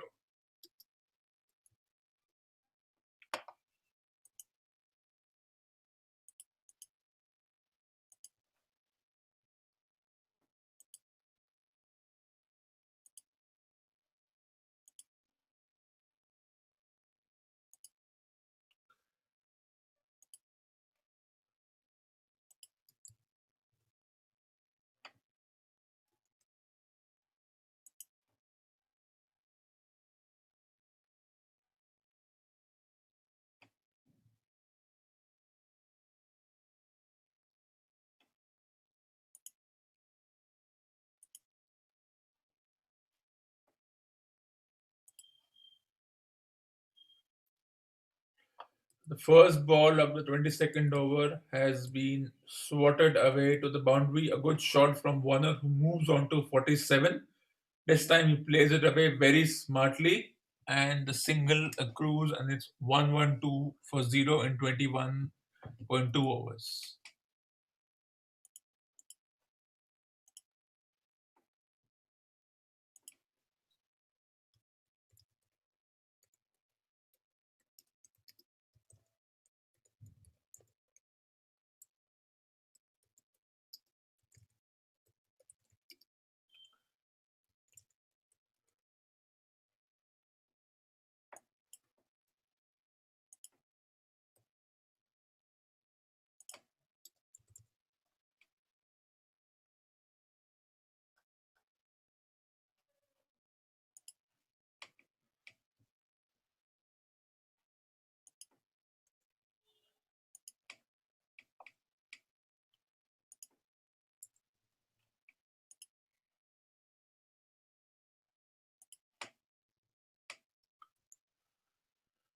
As Warner is also getting close to his half century, and when both openers get close to their half century, the number threes, number fours think, what do we do? As a quick single is taken, and the fielder misses it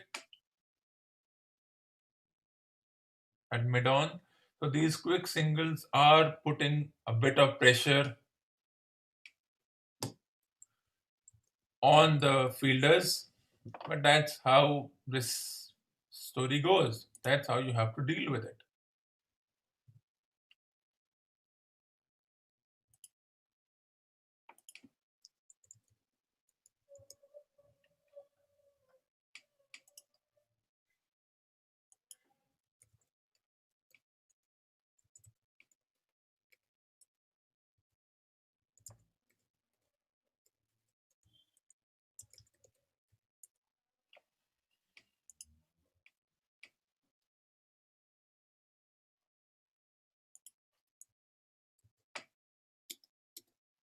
This time, a good bouncer, and Warner ducks, and the score moves on to 113 for 0 in 21.5 overs. So, just that boundary which was scored in the starting,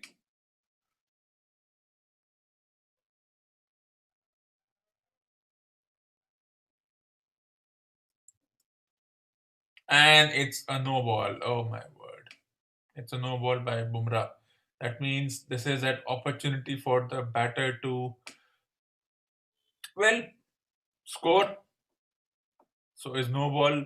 So Bumrah is the one who doesn't look in form after he got raving reviews of his performance just 15 days ago. But that's a domestic tournament with international players. As Warner tries to flick it away, it beats the keeper as it always happens.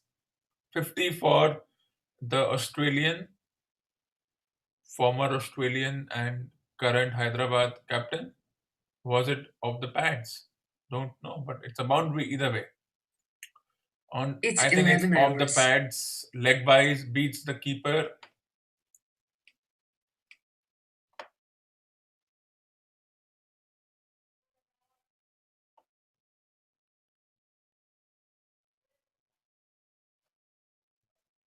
It's leg bias. It beats the batter's bat. It was a good Yorker, nevertheless.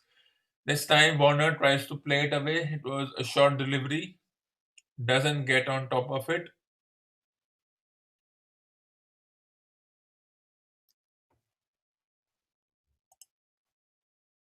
and it ends the over.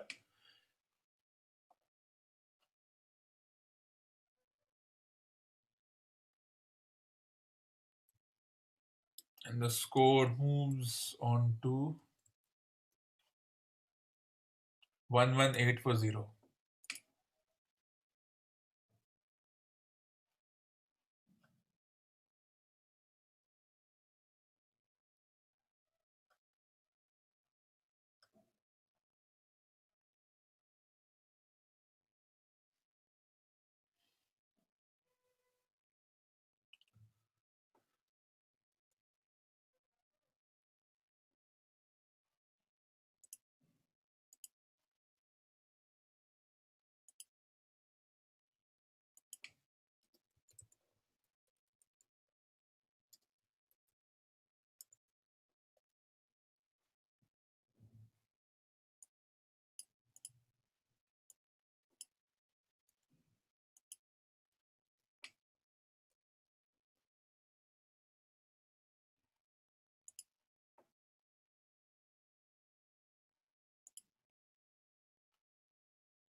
As we get ready for another interesting over, Jadeja back into the attack. Warner plays it away, and they're going back for the second, and it's a close call, but he makes it, and that's 50 for Warner, continuing his good form he had in the T20 domestic tournament.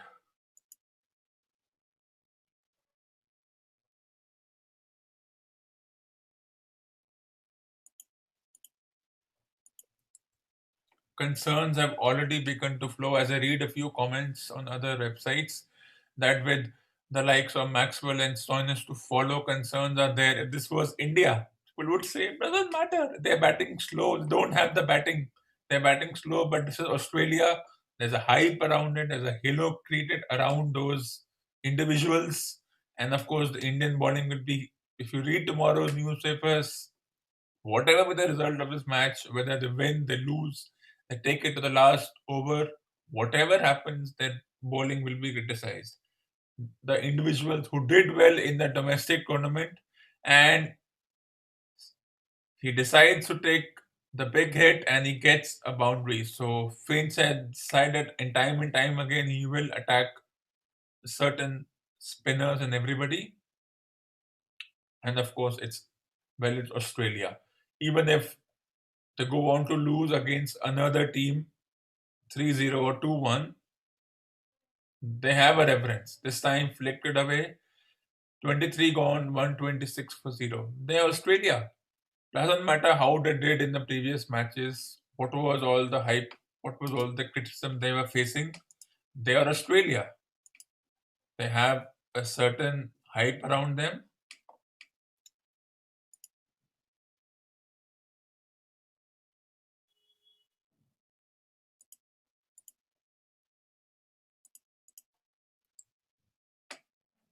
Doesn't matter what situation you are in, if you are playing against Australia, and then of course it's India, and despite all the efforts in the previous matches, despite all the results, what happened 8, 9 months ago, remembering the fact that they haven't picked up a wicket, pressure will rise. The pseudo experts will do the job of saying poor batting, poor bowling. Can they chase around 320, or is the first match going against them? The captaincy debate will start, which I have seen over the last few days. Should Rohit be captaining? Will Rohit's absence make a difference? All these flimsy discussions will come into play, of course. But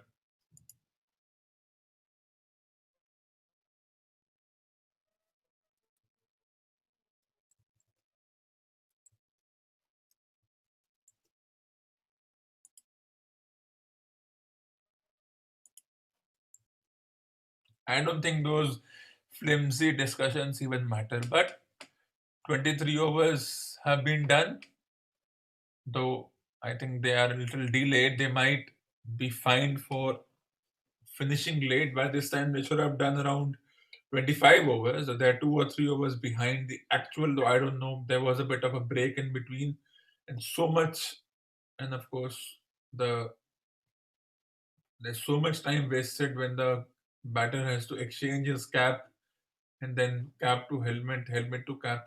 So much time. There has to be a solution for this.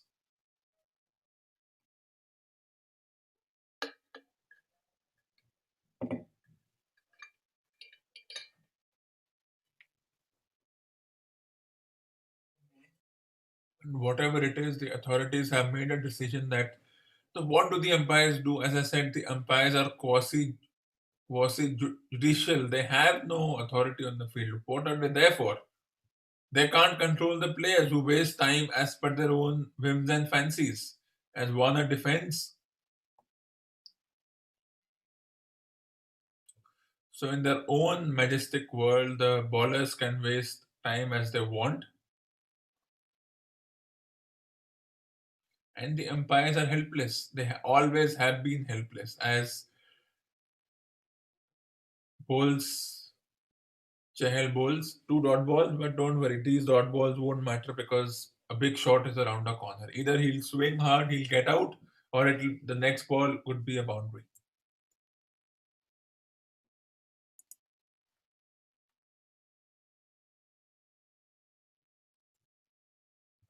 As Chahal bowls, this time straight to the fielder, three dot balls, well done.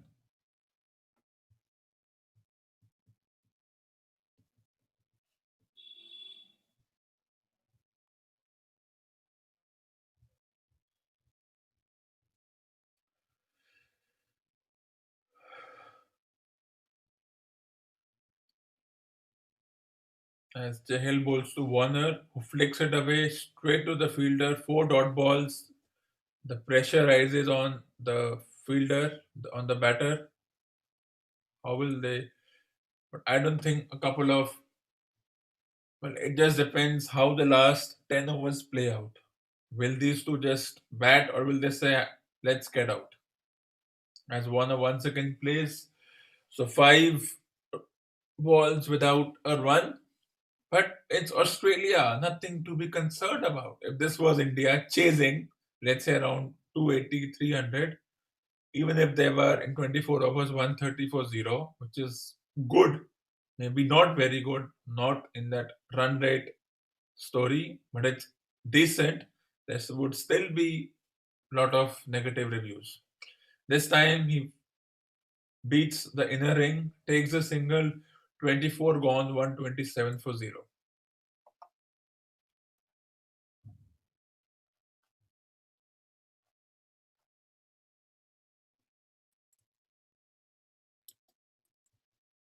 It's time for a short break.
Let's get ready. We are back after the break, and the first ball bowled by Jadeja, sweep by the batter, and 24 and a half overs, 24.4 overs, 133 for 0.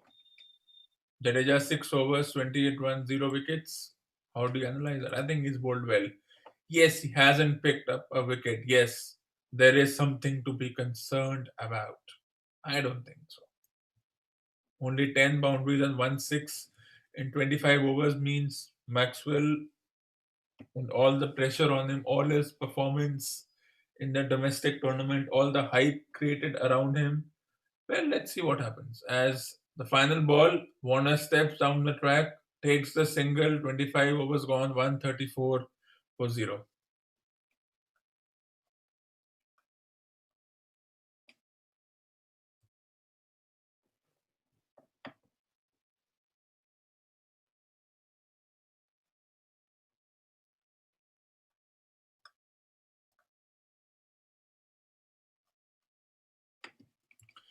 Interesting thing about today is that this is not the only tournament being played. In the evening, you will see England versus South Africa, and of course, right now you're also going to see the New Zealand versus West Indies match has also started.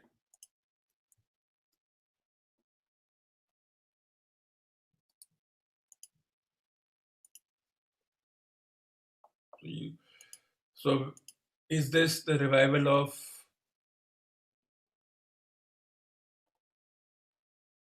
the sport? Well,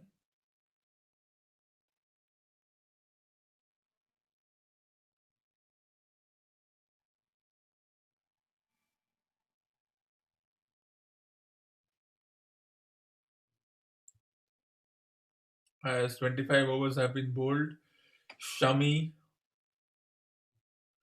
getting a chance as we are into the last 25 overs means pressure on the coming batters who have no option but to, when they do get a chance, they cannot make 10 of 20 balls. They have to make 20 of 10 balls or 15 of 15 balls. So it's going to be very, very interesting. But that's the way things are in this particular sport, and that's the way we have to accept the fact that there are things in this particular sport. Shami bowls to Warner, who plays it away nicely, nice run taken, and only one run, 25.2 overs, 125 for 0. I'll be back in a moment.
As we are back live, 25 and a half overs, 136 for 0.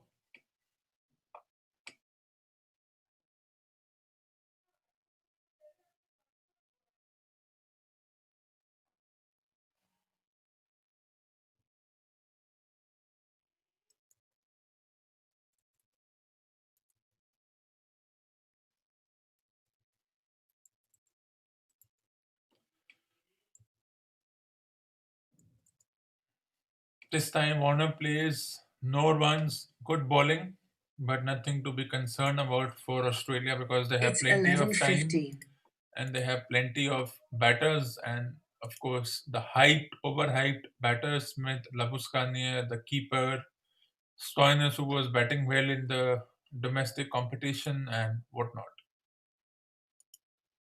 So not concerned about India, of course, but no concern about Australia. That's the way it is. As the final ball of the 26th over, This time Warner plays it away, but straight to third man.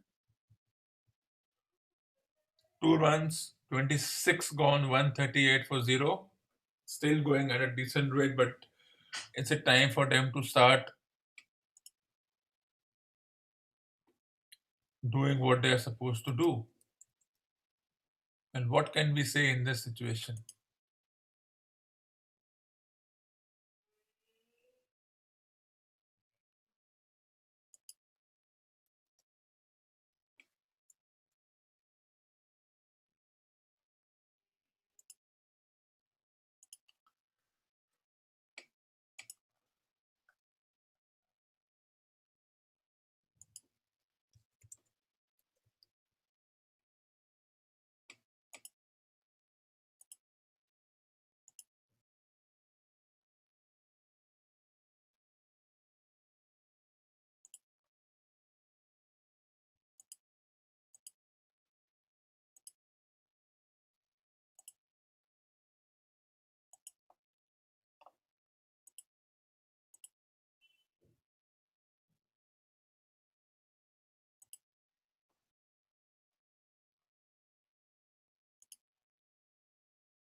As we are back,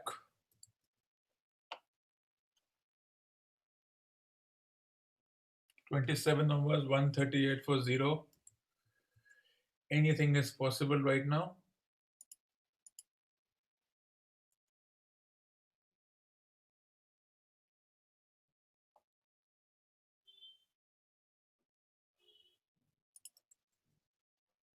As we are back after the break,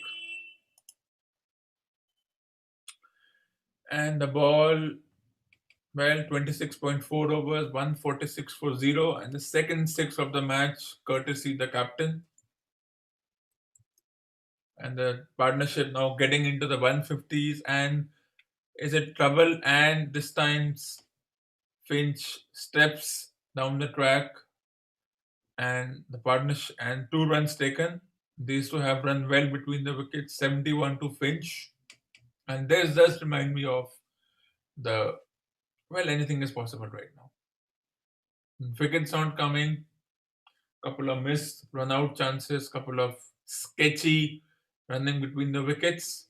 This time, these two, the single taken, and that is what they have to be careful of. They should have prevented the singles, but 27 gone, 148 for 0.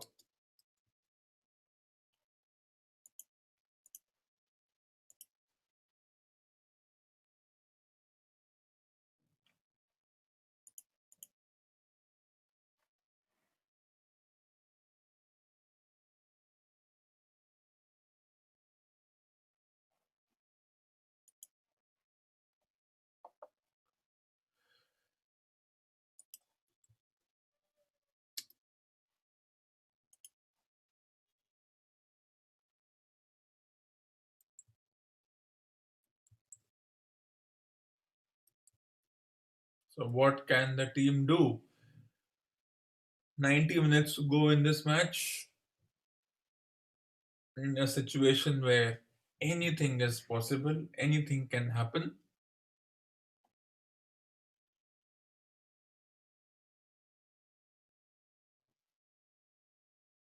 Well, I mean, okay, maybe there is one person to be concerned about that they haven't picked up a wicket.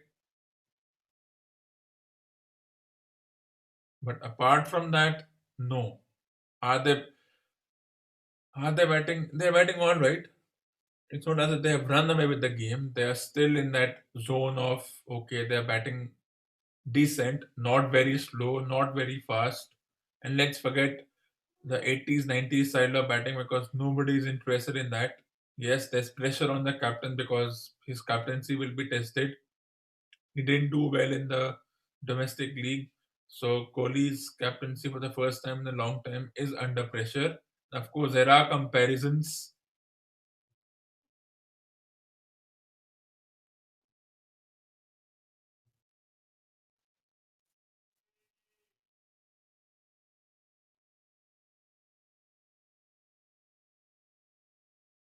as Shami bowls to Finch. And there's a huge appeal, but probably going down leg. The 150 partnership comes in. As I predicted, they will reach 150 around this time.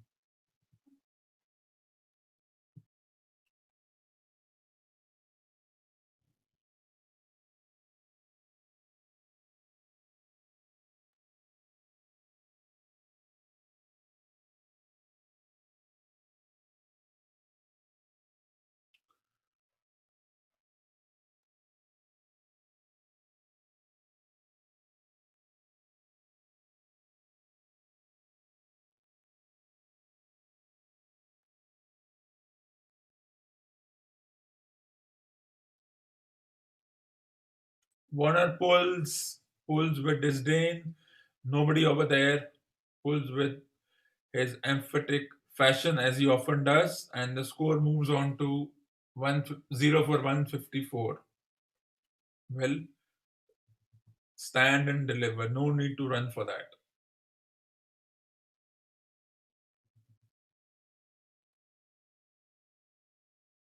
So I wouldn't call it bad batting. I would just say not bad bowling, not bad batting.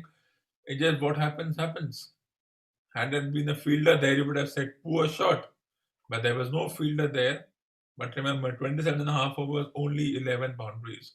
But more than 50-60 single. This time, single taken, smart running, and the run out attempt means they get 2 runs. So Kohli doesn't look happy. So 156 for 0, 27.4 overs. A good batting to come, but they're not running away with the game. Yes, there is a partnership. Yes, they have a couple of good batters. Who will they promote? Will that promotion thing work out? Or will it be that same old story of, yes, we promote, but the batters don't give the confidence. This time, is there an edge? There's a huge appeal. Everybody appeals. The bowler appeals. Are they going for the review? Kohli doesn't look convinced. Yes, they have gone for the review. It seems they look convinced. Was there an edge, a thin edge, because the keeper looked absolute convinced over there? Is this that solitary breakthrough or whatever they were looking for? It's all about the edge because the catch is clean. It's all about was it a bump ball? Was there, because there will be no, first they'll check the legal delivery. It's a legal delivery, it seems. But the ball, the is there is an edge. There is, I think there is an edge. But the bat hit the ground. That's the question. Well, that will be an interesting discussion for the umpire. How will the umpire analyze this? It's a close call, I would say. Yes, there is an edge. But the bat hit the ground also. So bat hit the ground at the same time that the bat hit, but there is no edge. The bat had hit the ground. The ball has passed the bat. The what you see on the Snicko RTS, no Ultra Edge. Snicko is the company. It's a very close thing. There is no hotspot. So I think India will lose a review the way it looks like. Because the bat hit the ground and then you saw the spike. It's a close call either way for the TV umpire if he's looking at multiple replays. Because the bat hit the ground, then you saw the spike. And the umpire most likely says, stay with your on field decision. Well, still no decision taken. The on field umpire waits. There's some communication gap. And he has given it out. He's given it. He's given it out. So you would call it a brilliant review. And as it happens, the wicket has come in form of a review. Everybody looked convinced. The keeper, the captain, the bowler, they were appealing. The review has been retained. Warner departs Now, who will come at number three? That'll be a very interesting question. Will they send Smith and Labuskani, who don't have much time to do the job? Because there was a spike. Was a spike after the ball hit the ground, but maybe the spike, I think there was an edge. There was an edge. And when the keeper is convinced good enough, you trust the keeper. And with a sly smile, Warner has to depart after scoring good 70 runs. And the first wicket has come after a lot of effort, and they have decided that they're now going to change the batting order. They will send Smith, but Smith in this situation doesn't have time. He has to hit from ball one. He can't be, which means that India now have a chance to restrict the scoring. They can get back Bumrah and Saini and bowl bouncers at Smith.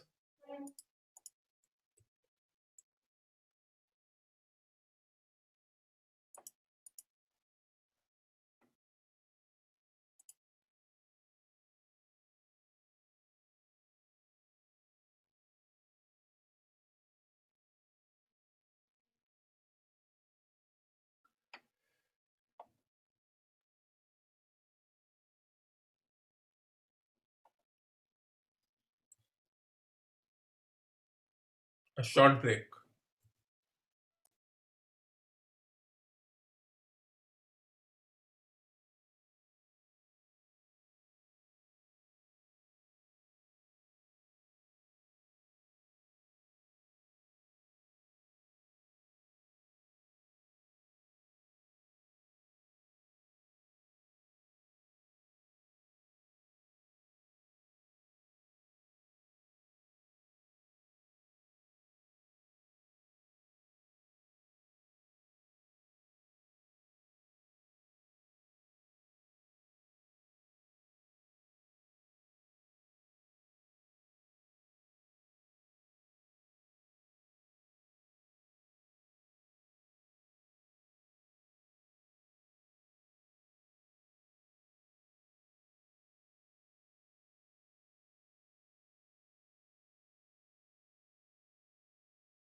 As we are back live, Shami will now bowl to Steve Smith, who will play it away. 28 gone, India back in control. It's 1 for 156.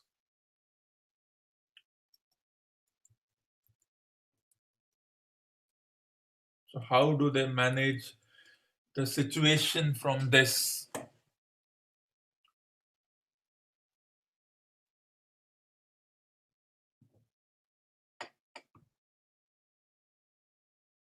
I'm looking forward to it as to how they manage the situation.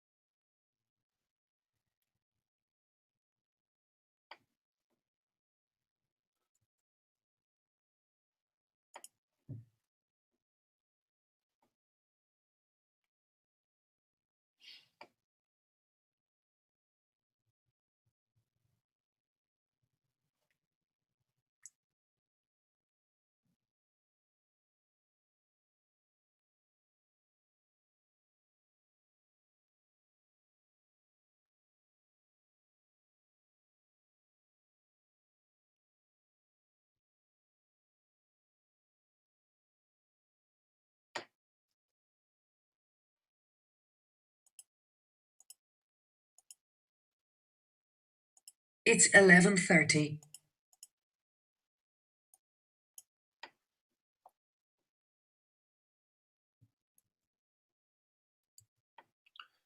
It was a close call because the bat hit the ground and the ball hit the bat. But which came first? The ground or the ball hitting the bat? It was a close call. And after multiple replace the. Anyways, what's done is done. A decision was taken. It could have gone either way. It's gone in the favor of the bowling team as Chahal comes back. Smith straight to the fielder, and a good chance for them to now limit the runs because Smith has to start hitting. He has no time. They're going at 5.5. If they have to get to 320 or something, they have to go around 8 to the over. Should they have promoted Maxwell, it would have worked either way. As Chahal bowls to Finch, no runs.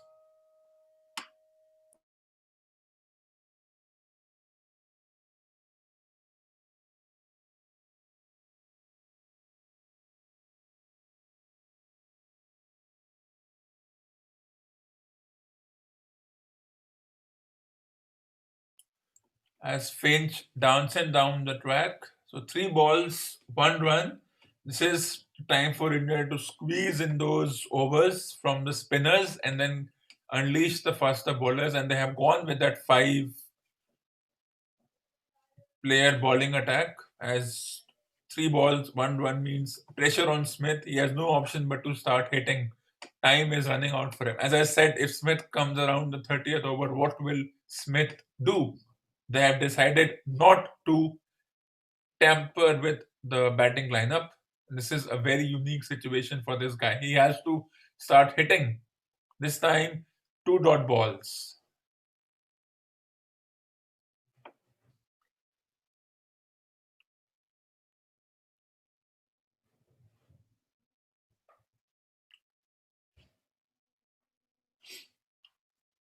A very interesting situation is looming out here.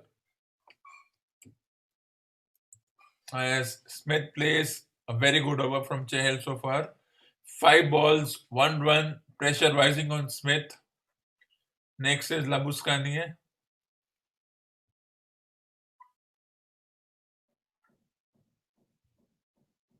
This time that plays it away, takes a single, a very good over in the context of what has been happening so far. 29 gone, 1 for 158.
As we're in the last 20 overs of the match, 29 overs have been bowled, 1 for 163. Smith plays it away. I don't think it's a situation that is alarming right now. Saini comes back, 20, just under 20 overs to go. 125 balls. Can they score 125 runs, get to 190? They will want to score around 300 plus because 290 will not be enough. Looking at how the flat the wicket is and how the story has been created so far for the teams. How the captain is leading from the front, though he's batting a tad slow, but he's batting all right. If he gets to 100, it's good enough. He's done his job. As Seni bowls to Finch, who flicks it away, but only 2 runs. So did Finch and Warner bat slow? Should they have got to 180, 190 by now? Because they're going at 5.5.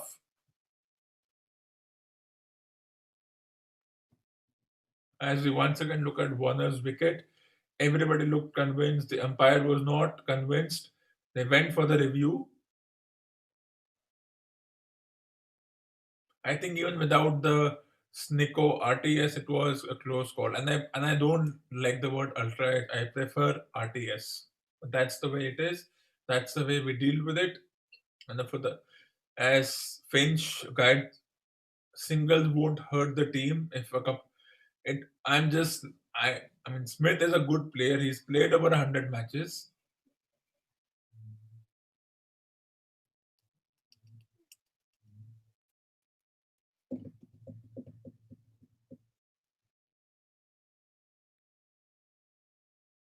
He knows what he's doing. Smith, he's played over 100 matches. He knows exactly what he is doing.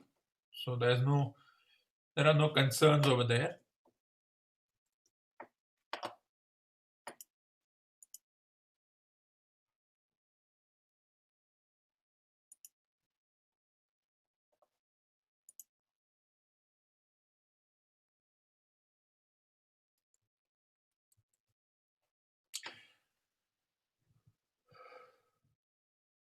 As singles being taken, 29.4 overs, one for 169. As Smith just plays it away, but there's a fielder over there.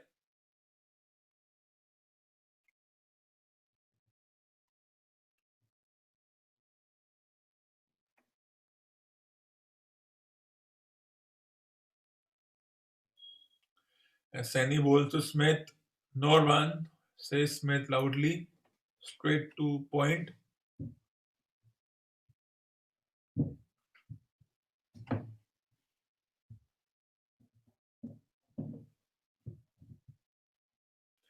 They could still collapse. They could still get to 300.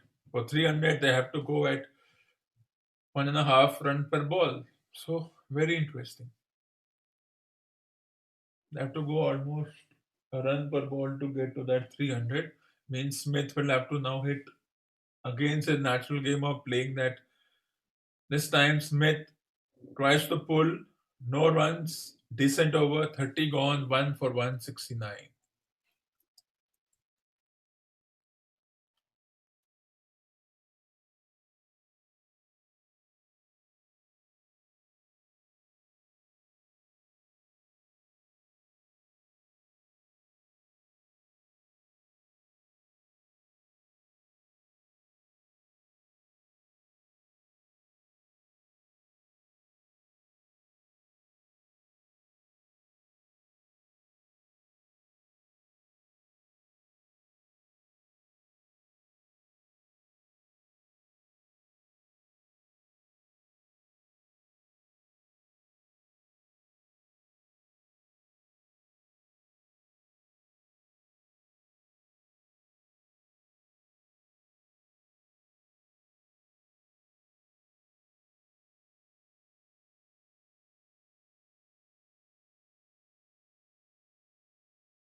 So we are back live, 30.2 overs, 1 for 174. This time he plays it away beautifully for a single. So if Smith scores 10 of 20 balls, nobody will say anything because that's Smith. And he's from Australia. And Australia is always right. Like the boss is always right. Australia is always right. They cannot do anything wrong. Ever since what happened 2 years ago, ever since the incidents which were given a huge situation 2 years ago, which was, anyways, Chahal to Finch, who plays it away, and they will come back for 2 runs. Nicely played, and without any fuss, they have garnered around 8 runs from 4 balls. And if Chahal doesn't pick up a wicket, will he go with Kuldeep? Of course, Kohli and his famous theory of changing and chopping. Well, let them change and chop. And I don't believe in the term horses for courses. I don't even know how did that term come up, but there's a lot of time to discuss that. As this time Finch steps down the track, but good fielding lineup, and they will come back for 2 runs. A wide throw. Well, I would want, Hardik Pandey. There's so much discussion on Hardik Pandey about his batting and his and the fact that he doesn't bowl, and that's the big factor which will influence that. If his bowling would have would have allowed Kohli to bowl change from the other end, but he has to stick with 5 bowlers. Pandya's issues with whatever issues there are, I still feel Pandya should be in the test team.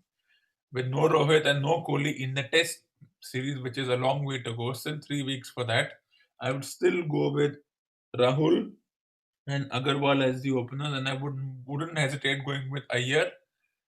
And at number 6, I would go with Pandya. Doesn't matter if he can't bowl. Of course, there is no Ishant Sharma to sign him and get a debut, but that is something to be worked about. So no Rohit, no Ishant. Does that make a difference? Well, even if Rohit Sharma was there and they were bowling first, I don't think would have made any difference because he's the vice captain, he's present, he would have had a plan, but then the way they are batting, well, that's the way it is. This time Smith straight to the fielder. Of course, Finch is batting decently. It's a 50-50 situation. Yes, Australia have batted nicely. As we see the fielding, there's a backward point, extra cover, mid off, wind on, mid wicket. There's a deep square leg. There's a deep point. There's fine leg and third man are back to prevent those fords, but there's a lot of gap. And if in that area, if he beats the inner fielder, there's nobody on that deep mid wicket fence. If he pulls out away or something, this time he plays it to the other side, and there's a fielder over there. But the bigger boundaries means they get 2 extra runs. And once again, I'm proud of the decision by the Australian Cricket Board to allow spectators, which means it's a moment of shame as far as India is concerned.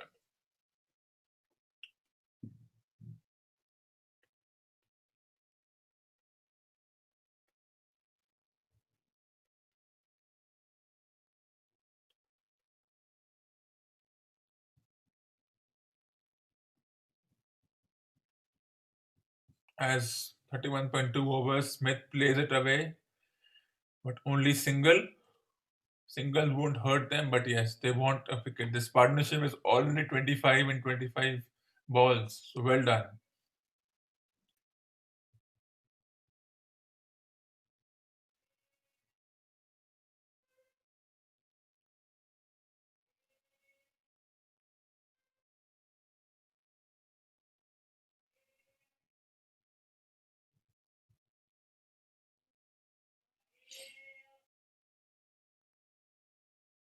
It's 11:45.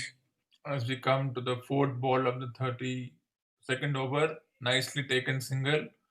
And this is what has been impressive. Boundaries haven't come, the singles have come. As we see Manish Pandey on the field, substitute who has gone off. will be very interesting to see. Run rate around 5.5 runs per over, around 6, 5.6 to be precise.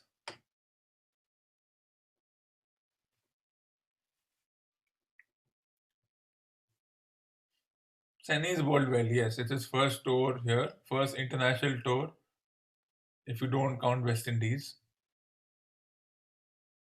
That's pulled away by Smith in his unique fashion, but just a single.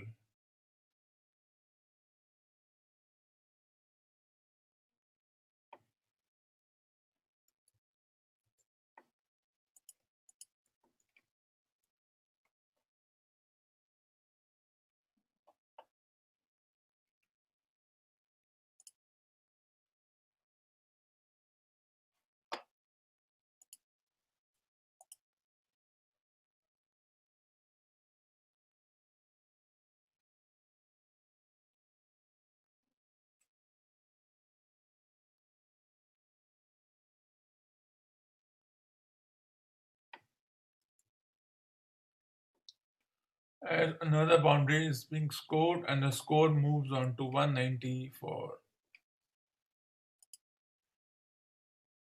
As Finch goes to 91, the score is 1 for 188 after 32 overs, just under 6 runs to the over. And Smith has done decently so far, and a good partnership between these two.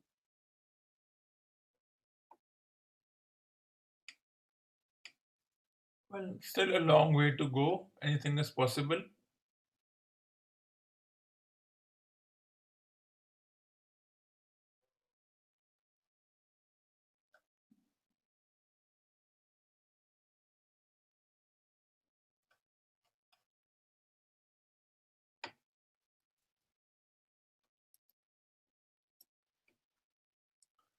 As Jadeja comes back into the attack, anything to be concerned about? Maybe not. We'll see what happens. Anything is possible in these few last 1.5 overs. And now they will now the attacking mode. Now they're on full on attack mode, with the captain scoring more than 50% of the team's score.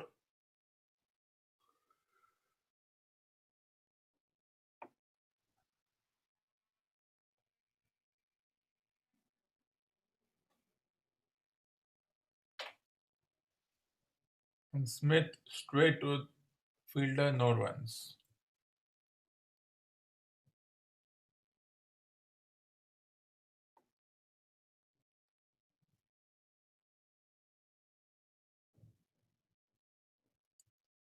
As 2 runs taken at deep square leg smartly, score moves on to 1 for 190.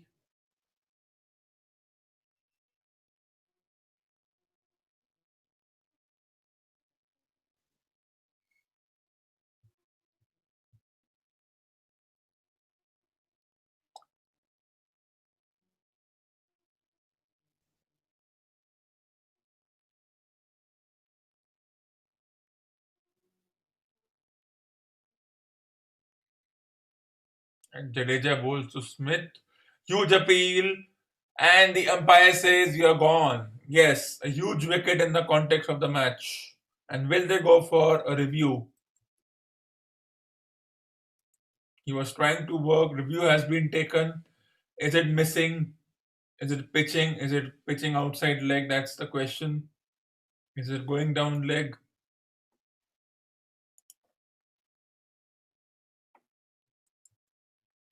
So will the review work for Australia like it worked for India when they overturned the decision from not out to out and here out? Here is there a bat? Well, no bat involved. It hits him above on his thigh. So once again, work for the umpire. No bat involved. No, I like hotspot, and I think hotspot should be allowed, should be taken by all countries, should become compulsory. I like hotspot. No bat involved. Obviously, it's on the pads as we see the split screen. It had hit him high above the knee roll on his pads. So is it going above?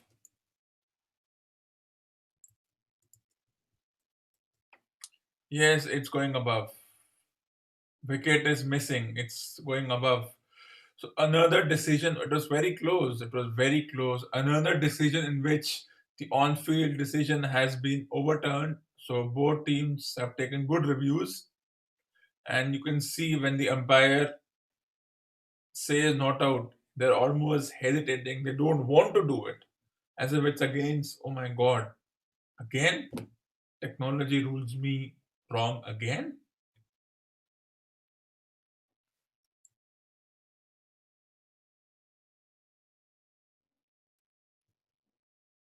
Now Jadeja to Smith.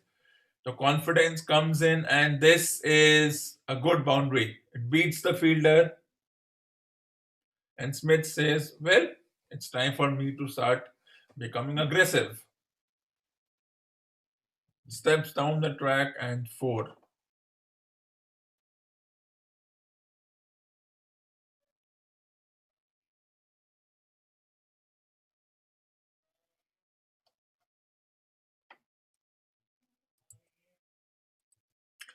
This time straight to the fielder, 33 gone, 1 for 194.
One hour to go, 17 overs. How many runs can the team get as Seni bowls?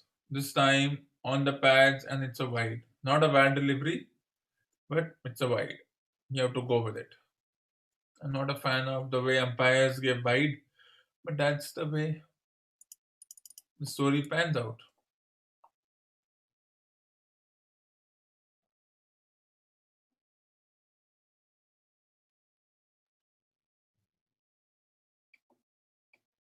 So at 5.9 runs per over, Australia looked to be the team in control. This time Finch plays it away, but only for a single. So boundaries have only been 15. That is almost boundaries, 17 boundaries so far, if you include the two sixes.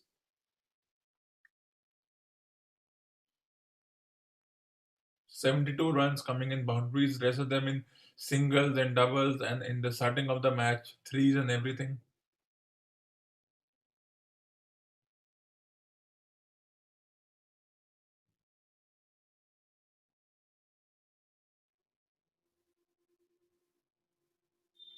Good partnership. Smith scoring exactly how he needs to. Smith pulls away, and this will beat everybody a four. So he has decided to go for the jugular. He has said no more mucking around.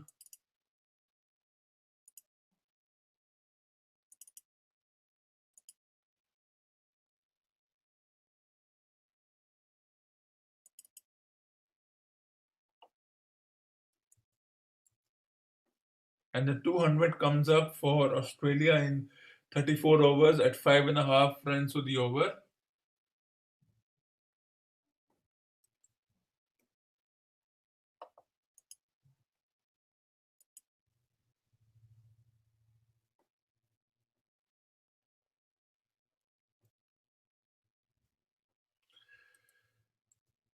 And the team is, of course, under pressure. It's 2-1 for 1 at after 33.3 overs, and for the first time, the run rate has climbed to just over 6 runs per over.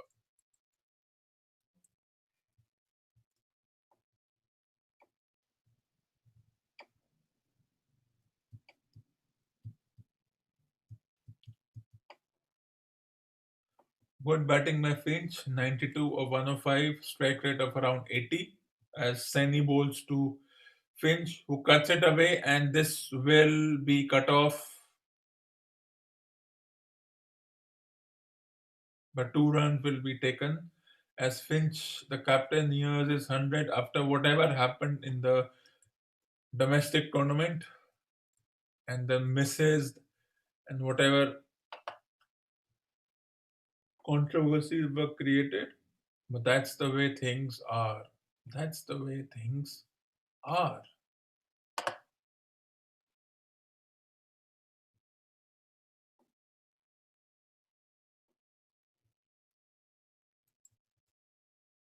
As we get ready for the fifth ball of the 34th over,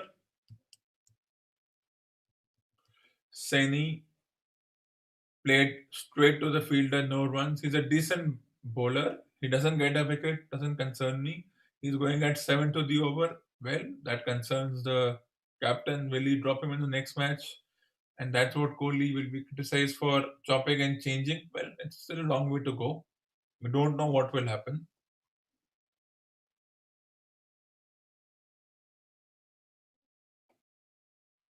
And Australia now have decided to accelerate.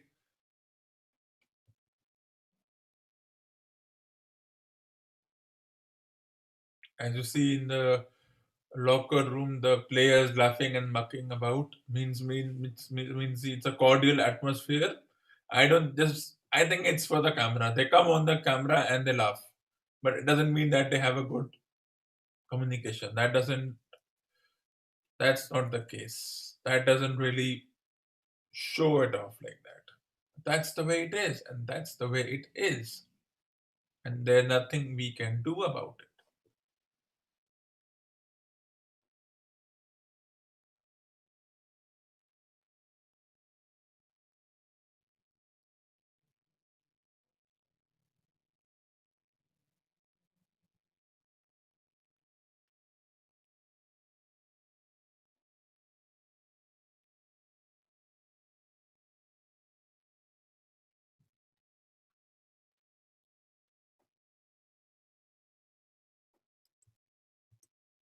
And Jadeja bowls to Smith, who plays it away, and this will be cut off for just 2 runs. But Australia have gone to that 6 runs to the over mark.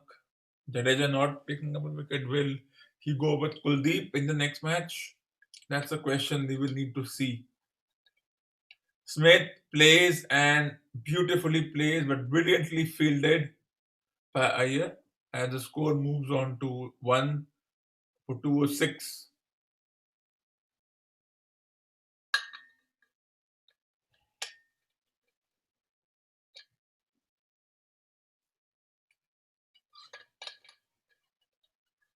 It was a brilliant piece of fielding by the captain of Delhi Indians as Jadeja bowls to Finch, who defends.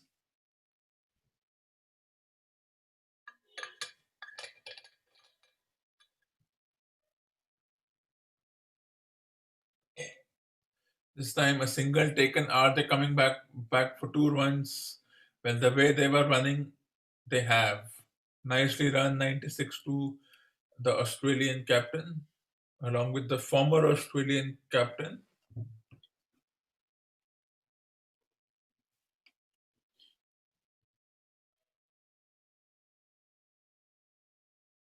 As straight to the fielder, good partnership, 50 runs in around 7 overs. It's Means 12 hours. the message has come that come on, guys, start accelerating. As Finch plays it away, ends the over, 35 gone. Australia slightly ahead at 1 for 208.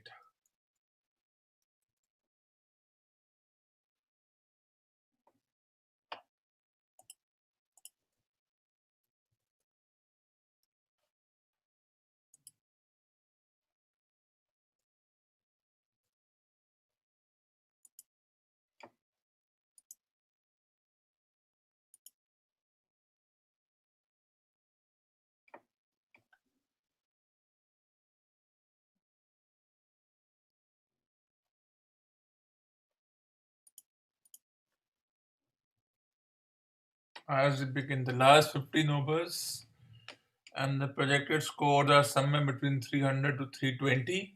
Well, they will get well. I said that the opening partnership would have looked slow, but it was decent. So Shami gets another shot that's played away and coming back for two, just one run. Good fielding.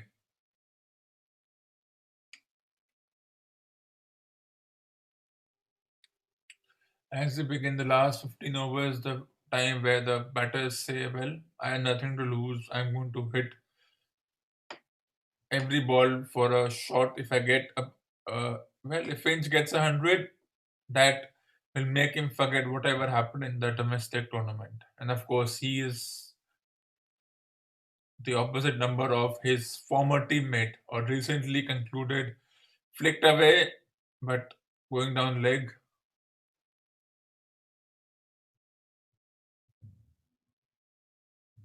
Of course, Rohit's absence will be debated for weeks to come till this tournament end, and if the tournament goes anything other than a win for the visiting team, Rohit's absence will be debated. Should this XYZ individual have been there? That will be debated.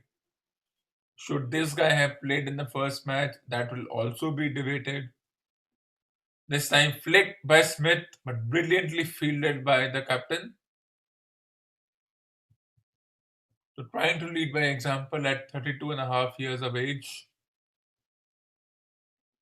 As age, well, the strange part is he's 32, Smith is 31, and when a former player like Dhoni was reaching 32, 33, we thought, should Dhoni be in the team? Is he scoring runs? Is he not scoring runs? Is the age coming into play? Well, let's see what happens as that's a good bouncer. A very good bouncer. But that's been given a wide, and that is what I don't like about this. The umpires control. They say one for the over and then they give it a wide. I don't like it. It was not a wide. Well, if the umpire have given it a wide, we cannot argue. That's the way it is. That's the way we have to deal with this situation. As we get ready for the fourth ball of the over, what can Shami do? Can he get a wicket? Smith is batting decently.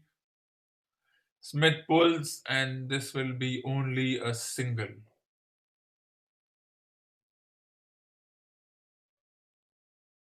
35.4 overs, 1 for 2, 1 2.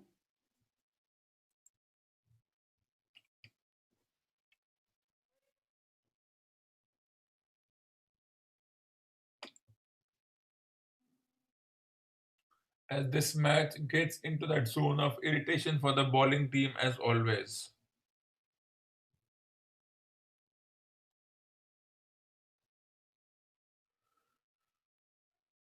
As Shami bowls to this time of the pads, single taken, the score moves on to 1 for 2, 1 3.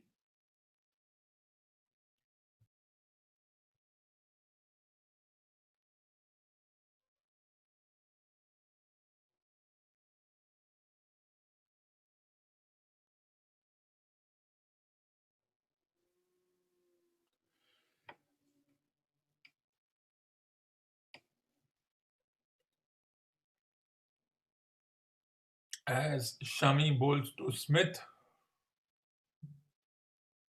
good Yorker, but he ran with the shot. 36 gone, 1 for 2, 1 4. Time for a short break.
There was an appeal for stumping, but the batter was in comfortably. So 36.2 overs, 1 for 2, 1 4. As Smith is on 30 of 30, who decides to go over the top, and he will be successful with a boundary.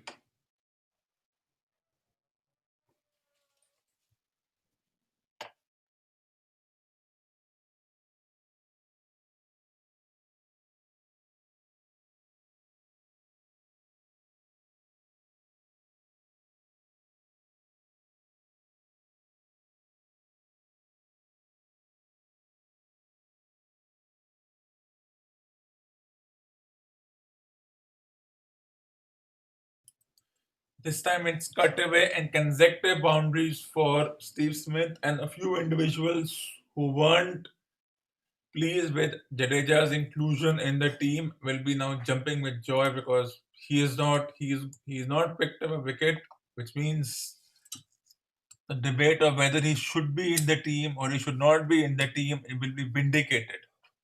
And Jadeja bowls to Smith.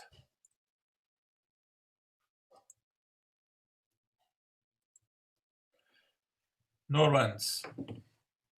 37 gone, 1 for 2, 2, 2.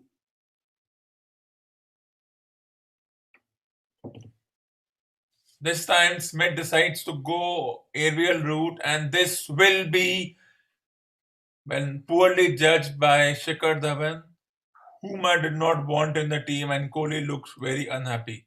It was a poor effort by.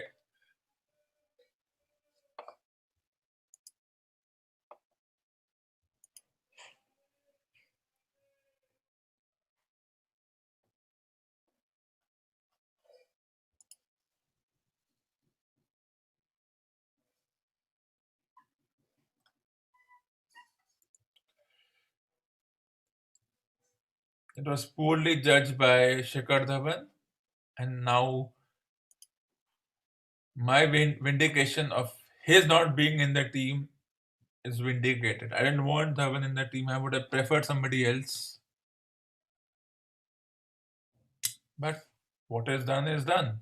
Jadeja finishes his spell with three consecutive boundaries as Shami bowls to Finch, who takes the single, moves on to 98, and this partnership now looking very dangerous. And Smith has already moved on to 42 without taking much of a risk. And all the pressure now will be on as Dhawan backtracked and completely misjudged. And you could see Kohli's reaction. What in the world are you doing? This was a simple catch had he been on the boundary. And yes, we should not be criticizing like this, but it's Dhawan, so I can. This time it's flicked away, and four in a row for Smith, who is now on the chart, who has said enough. You think I can't hit fours and sixes? And now this partnership looks doubly dangerous with Smith deciding to take the juggernaut and saying that, well, I'm in charge. The runs are coming thick and fast now. As a former commentator, the best in the world, well, the number two in the world, would say, as Smith moves on to 46 of 35, and the whole debate of can things like strike rate work for him or work against him? Well, for now, it's working with him.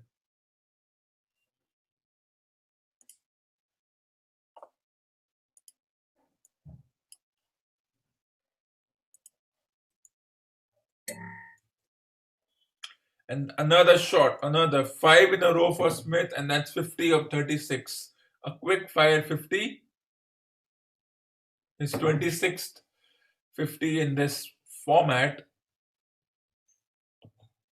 And the question whether Smith can do the job, well, he's hit six boundaries in the last eight balls, and he's got 50 of 36, means pressure right back on India as Australia now are in that position to get between 325 and 330.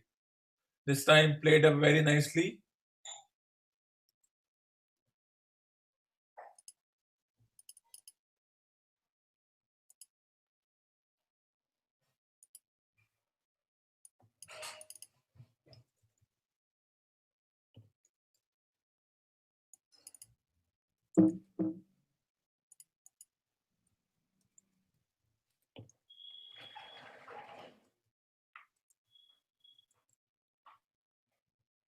As Finch is on 98, nearing his 100. This time flicked away and he will move on to. In fact, will he come back for the second? No. Moves to 99 after 38 and a half overs, 38.5 overs to be precise.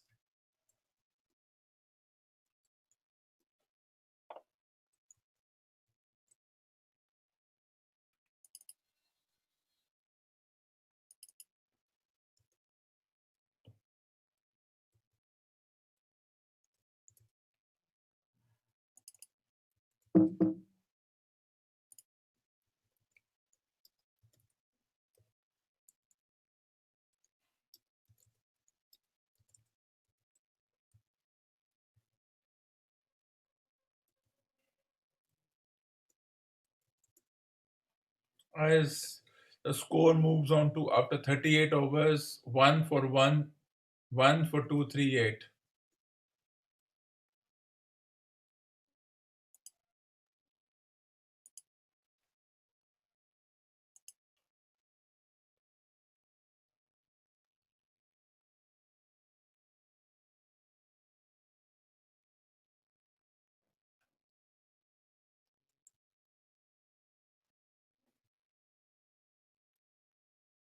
As we get ready for the last 35 to 40 minutes in this match, what will happen? I'm very curious to see.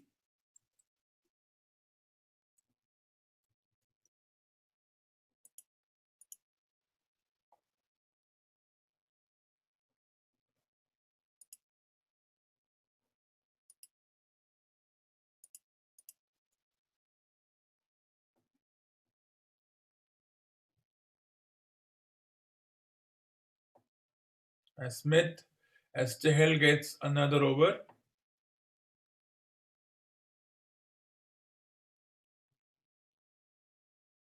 Smith cuts away, but straight to point, no runs.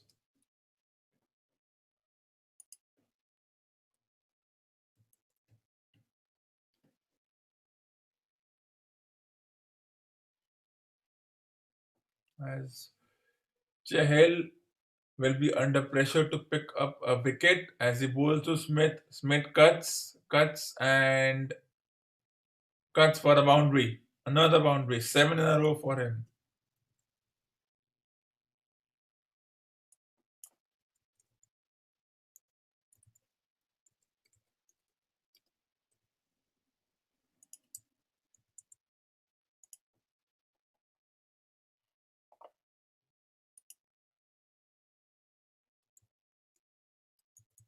As the boundaries are coming thick and fast for Australia, courtesy Steve Smith's.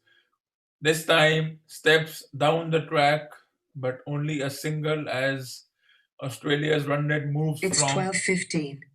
partly not a serious 5.5 to now 6.5, almost 6.5 to the over.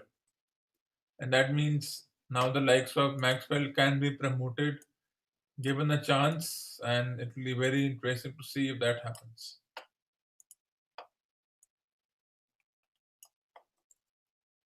As Finch gets ready on 99, and yes, he gets his 100, a brilliant knock by the Australian captain leading from the front. He had his share of troubles. He started slowly, and all the ghosts of the domestic tournament have been rested. 17th 100 for the dynamic player.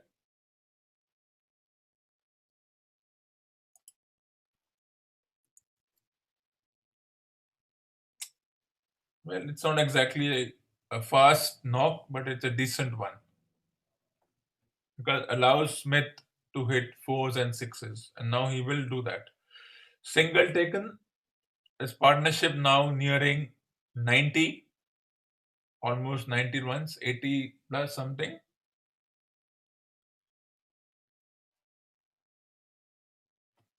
and India will be under pressure. Not for the first time, they allowed an opening partnership to flourish, of course.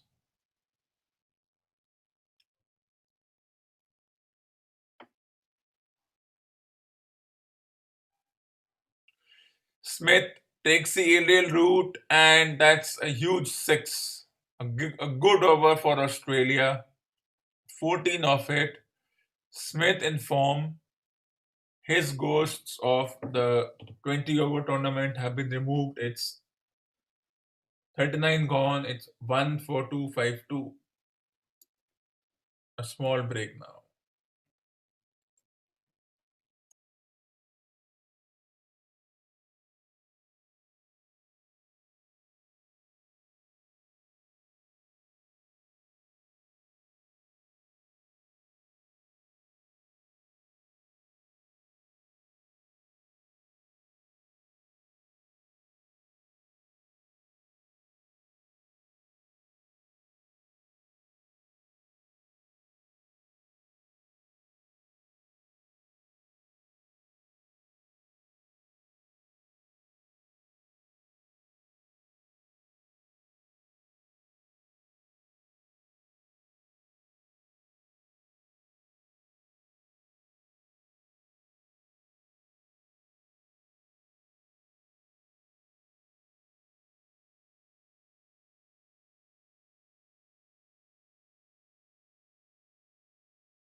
As Bumrah gets ready, as this ball is flicked away, as fine leg was inside the circle, it was well fielded, appreciated by the captain, but these it's a misfield eventually, so it doesn't count in the diaries of some people. It was flicked away.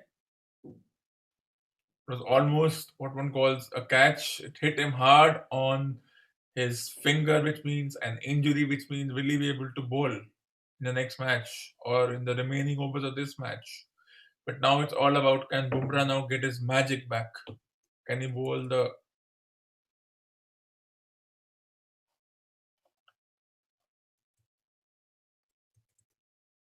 as Bumrah bowls to Finch, who flicks it away, and a single and misfield results in a boundary. So Mayank Agarwal, who fielded nicely in the tournament, the pressure now rising on the team.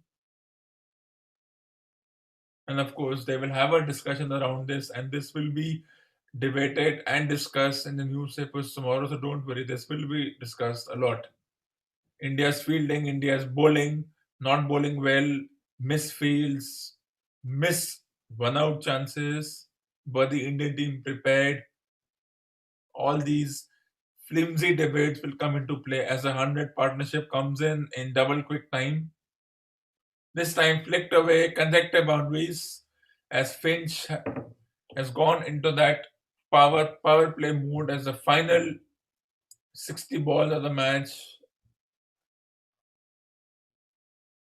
come into play. When this happens, either a wicket falls or a partnership happens. So, what can you do in this situation? If you ask me, nothing. 10 runs from 3 balls, Bumrah under pressure, and this time plays it away but single. Even if they get 10 to the over, they will get to 360. Will that be a good score? That will be a very good score.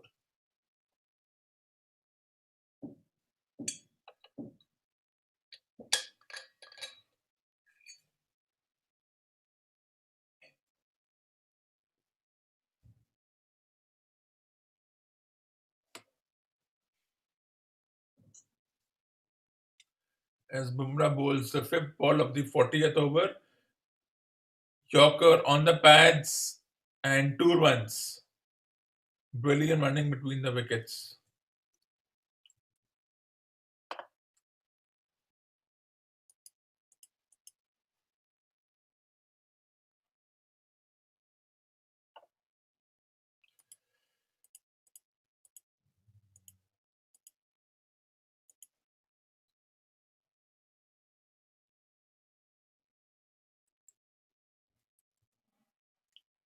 So if the match doesn't go according to India's plans, let's see. This will be a wicket. So top edge and the wicket falls. Finally, Bumrah gets the wicket, not of the shot you would expect him to get, but eventually it's a wicket.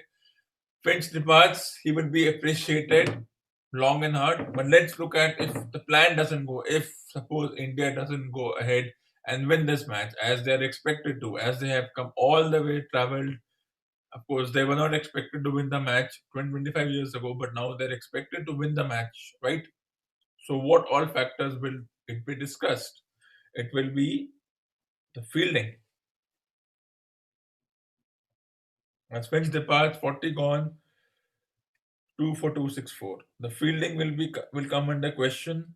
The team combination will come under question. Why no Kuldeep? Why Jadeja? Why Pandya? Why not Pandey? Whatever. So if well, right now, Australia's chances are higher. At this point, they've already reached. They will get to between 345 and 350. That's obvious because they're going to promote Maxwell or Stoinis in the order. Means Labushania may not come in the last 10 overs. They may think he's not the kind of guy to hit in the last 10 overs. Let's see who has come. Predictably, it will be Stoinis or Maxwell or even Carey may get a chance because even Carey has got that kind of aura around him that he's a great batter. I think, and Marcus Stoinis gets a promotion. Why is this not surprising? Of course, he gets a promotion. When you have a strike rate of 90, you do get a promotion.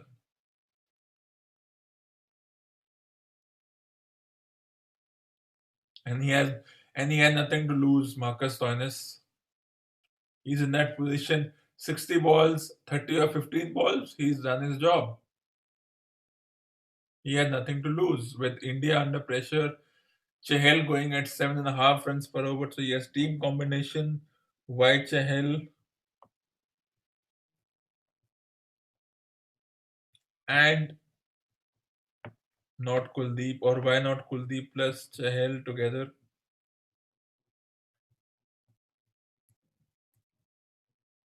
Or as they call it, the very weird Kulcha name. Why Jadeja? A few questionable experts will question this.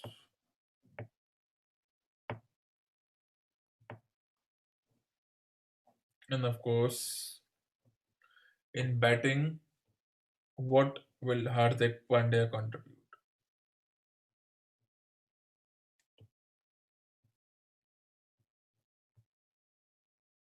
Why Saini? Why not? I mean, the question will be why not this guy? Why not this guy? Not that who played. As if as Smith plays straight to the fielder, no runs. Australia have nothing to lose. They have gone berserk in the last 10 overs, as was expected of them, and they had to just go. And Smith goes, he goes big, which means it will give an opportunity for someone like Marcus Stoinis to take his time before he goes berserk. If Smith goes berserk and gets 100, then well, what are you expecting? If Smith is hitting at a strike rate of 150, which is not his thing, and that's it. Australia's team combination doesn't matter what the story is; it's always perfect. That's the thing that has been created. And of course, Adam Zampa is a better bowler than Chahel. This will happen. He can spin the ball. Chahal doesn't spin the ball. He bowls too many googlies or wrong one or flipper or whatnot. All such flimsy debates will come into question. But I am not concerned whether it's white ball, red ball, yellow ball, pink ball, or no ball, or a football, or a basketball. I don't think it makes a difference. The color of the ball, the color of the clothing is meaningless. But let's see, Stoinis is on strike. What can Stoinis do? Can India restrict them in the last 10 overs? And gone, first ball. Well, so the decision to promote Stoinis didn't work. It was, of course, a juggle. It was, of course, something they were going to do last 10 overs. It was such an obvious thing. Nothing to do with being modern or being ancient or being semi ancient. It had to happen. Stoinis gone first ball. All the hype around him has been dissolved in a matter of minutes. Australia lose the third wicket. Now who will come? Will it be now? Now it's a problem because then Labuschagne may not even get to bat. He may get to bat in the last 5 overs. So let's see what happens. I'm very, very curious to see how this all pans out.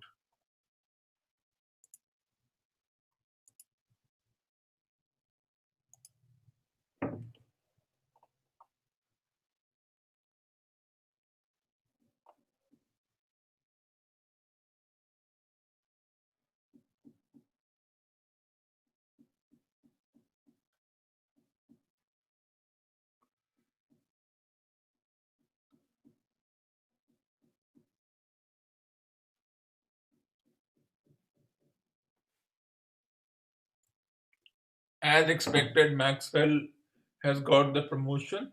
Like if this was the Indian team, they would they have promoted a certain Pandya? No, they would have gone with the regular team because they know that someone like uh, Iyer can do the job. But this is the Australian team right now. This is batting first. The pressure of batting first gets to you. And now it's up to Maxwell and Carey and Smith and Labuschagne to do the job. As Chahal bowls first ball, cut away, no runs, and his unusual batting stance will be debated for years to come. Is it good? Is it bad? Though he hasn't done too much in a long time.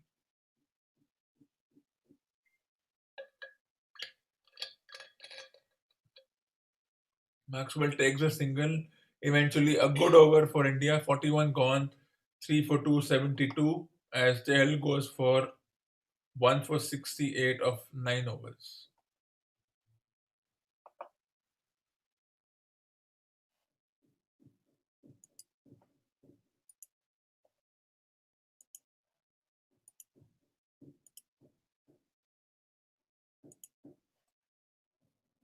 It's 12:30.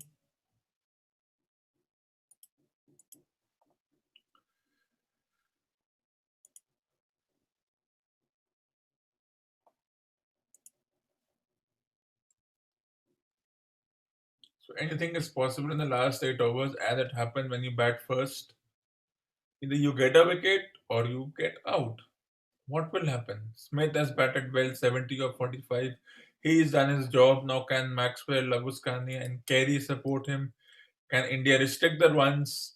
It's going to be a very interesting scenario as it will be up to Shami, Chahal and Bumrah to finish the last few overs along with Saini.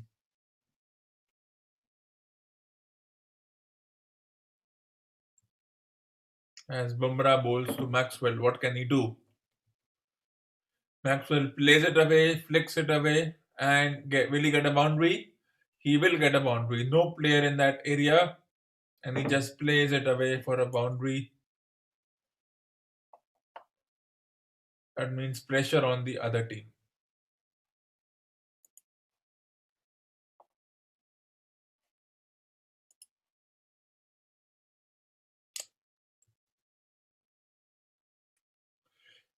In his unique style, of course, the theory is that in his last one day match, he got 100 despite his obvious performance This time plays it away for a single despite his obvious performance in the domestic T20 tournament, which doesn't count. That's a domestic team. Yes, you have been paid a huge amount. There's pressure on you. If you're not good enough, you should not play. All that debate. But now he's back with his national team where he is a certainty.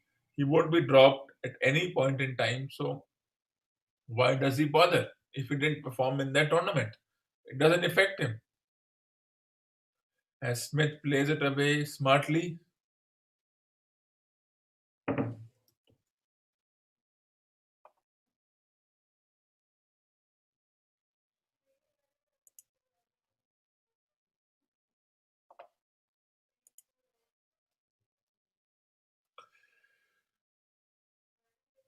how did Smith bat? I think he batted decently. He batted slow, but well, if this was an Indian batter, he would have been heavily criticized. But it's Australia. How dare you criticize Australia? No, you can't. Maxwell pulls only for a single in his unique style as the runs continue to flow. At this rate, they will be getting to that 340 mark, which will be a good chase, a difficult chase, but is it possible? That depends. I wouldn't know. 3 for 279.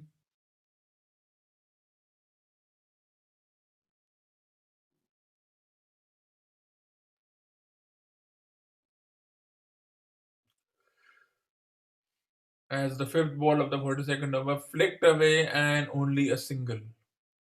Good speed at 145.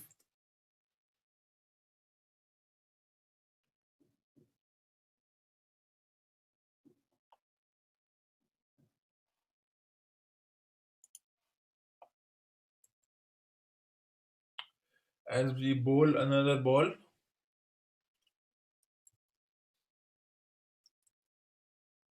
final ball of the over. That's a wide. I never understand by what logic do the umpires give wide. And he's saying it's two for the over. Another over, and he could be suspended from bowling. That is so unfortunate. Of course, it was a second bouncer. It wasn't high, yes, but it should have not been a wide.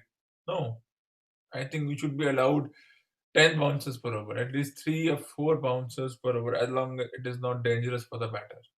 As Bumrah bowls to Maxwell, who flicks it away straight to the fielder. 42 gone, 3 for 281.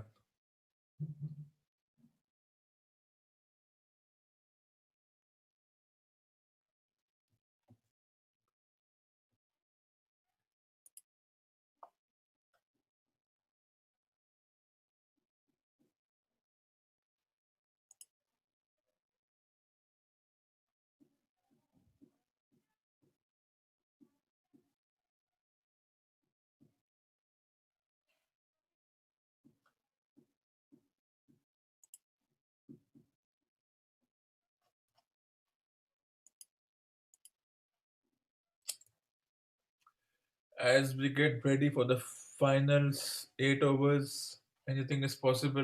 340 is already on the cards, 350 is a possibility. If Smith is aided by the likes of Maxwell and the keeper, and Labuskani, of course.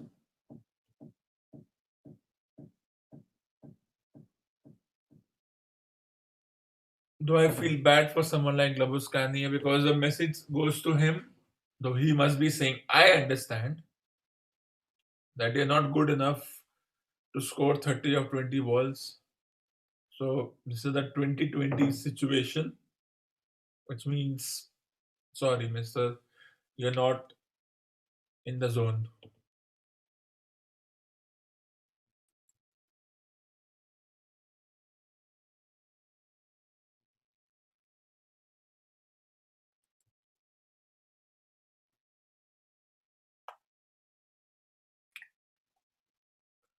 As Maxwell gets ready, this time he sweeps, switch hit 4.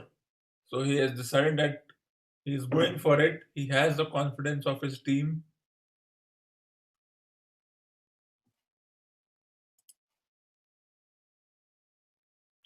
And the runs coming thick and fast for Australia. It was a switch hit for a boundary. So Maxwell has said, yes, I'm in the zone. This time, six more. The result the same.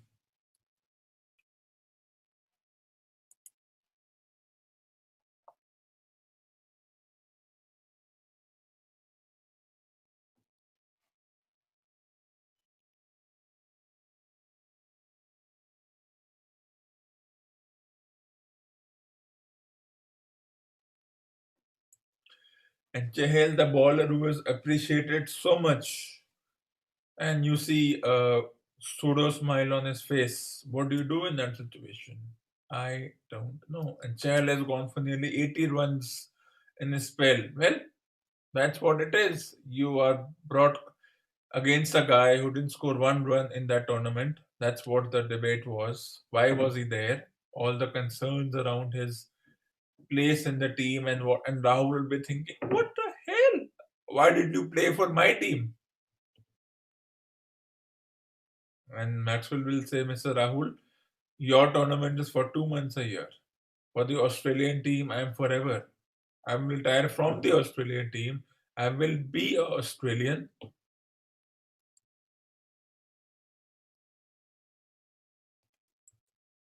Of course, adding the whole thing of IPL bringing players together and everybody knowing everything about everybody, the secrets. You were in quarantine for nearly 90 days. It doesn't count. But maybe it does. And Chahal bowls to Maxwell, who sweeps, miss by Rahul, and will that be a wide?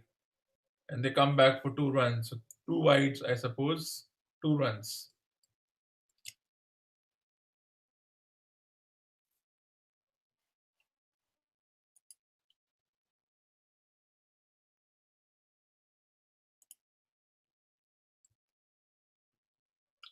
And the final ball,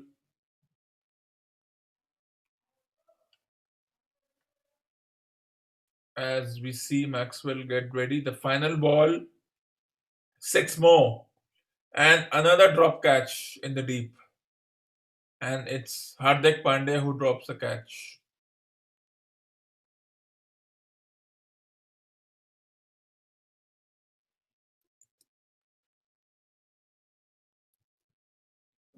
Well, had he taken the catch, it would have been a brilliant catch. The kind of catches that are taken during that tournament.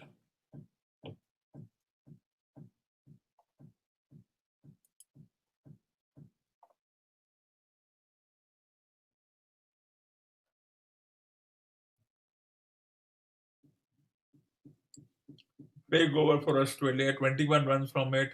300 is already on the cards, and they look for more. And maybe somewhere around 360 is an option. When someone like Maxwell gets going, then nothing you can do about it. When he is scoring at a strike rate of 220 plus, there's nothing you can do about it. 250, nearly at a strike rate of 250. And the smile and the laughters return because that's what they were looking for. Nearly nine. Of course, Chehel's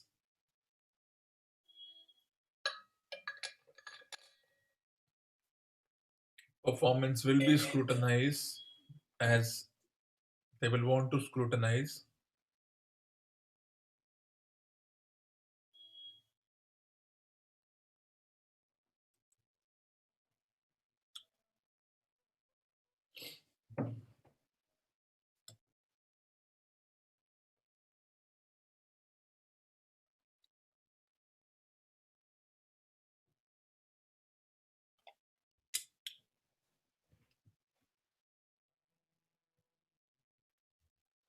It's so easy to say it's a drop catch.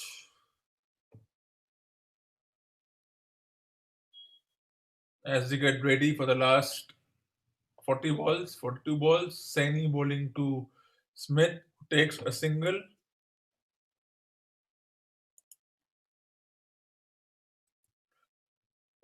Through mid wicket, and it was wide outside the off stump. The last ball of Chahal's over.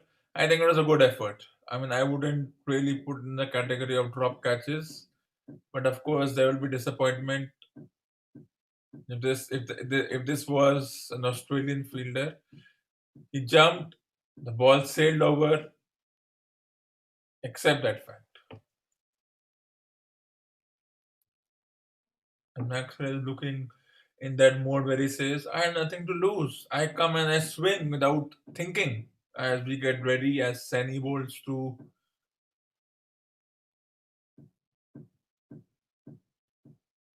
as last 3 overs have gone for nearly 40 runs.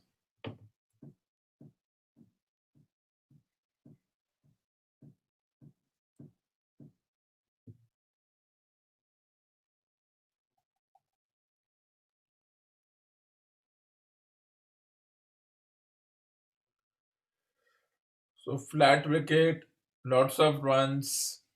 What happens when the batting team comes into the picture?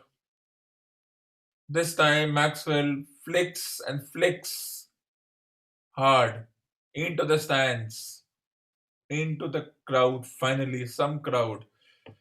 Third six for him.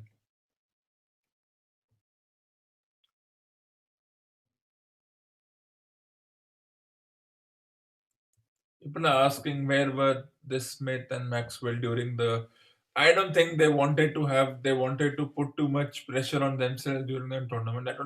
That tournament was for fun. So they had fun. The one team went on to win, which is good, but there's nothing you can do about it.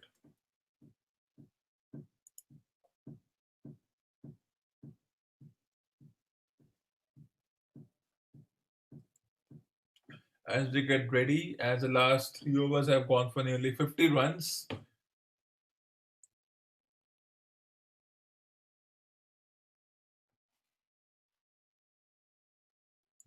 when you're striking at nearly 250, there's nothing wrong you can do. I'm very curious to know how will this all pan out. India bowled well till the 40th over, and then they ran into Smith and then Maxwell. This time, lets the ball go.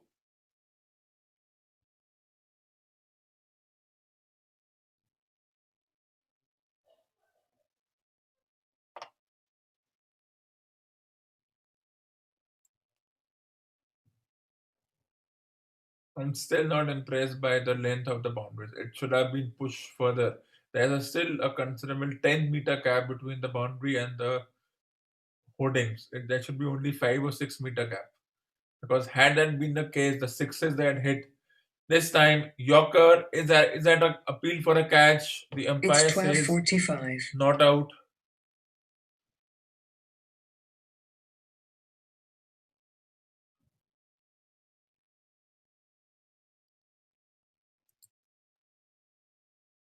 And they don't go for the review this time. It was a good Yorker.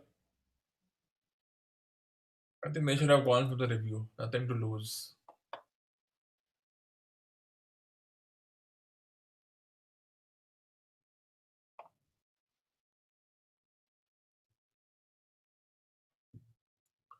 So the fifth ball of the 44th over. And this time Maxwell flicks and another catch which goes to the boundary.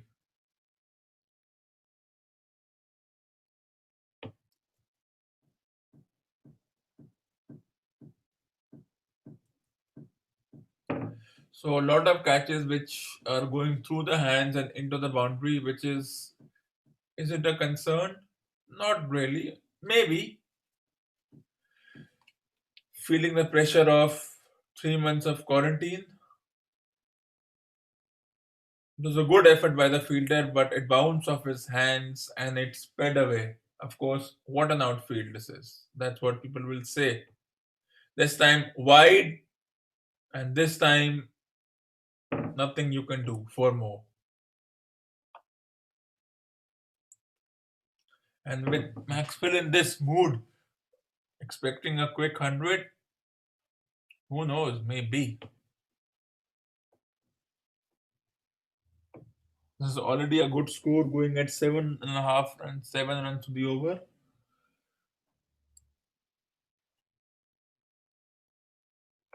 So the last two overs have gone for 36 runs and a couple of, well, difficult catches, I would say. But the runs are coming thick and fast for the batting team.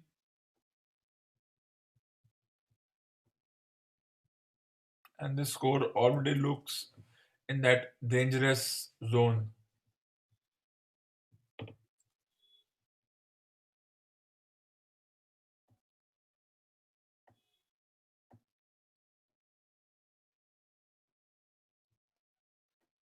And Smith has shown today that he can have a strike rate of 180 when needed. He can have a strike rate of 20 when needed.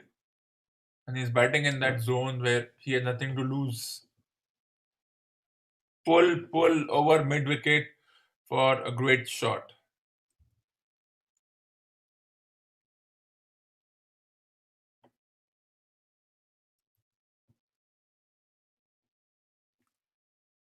It wasn't a bad delivery, but it didn't bounce much. And Smith says, "Thank you so much, taking care of the shorter boundaries."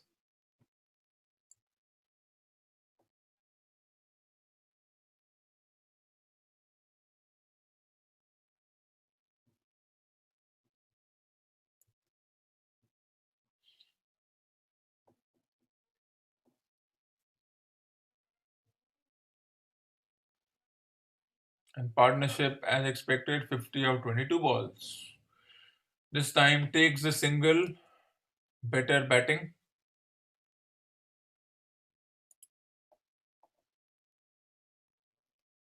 44.2 overs.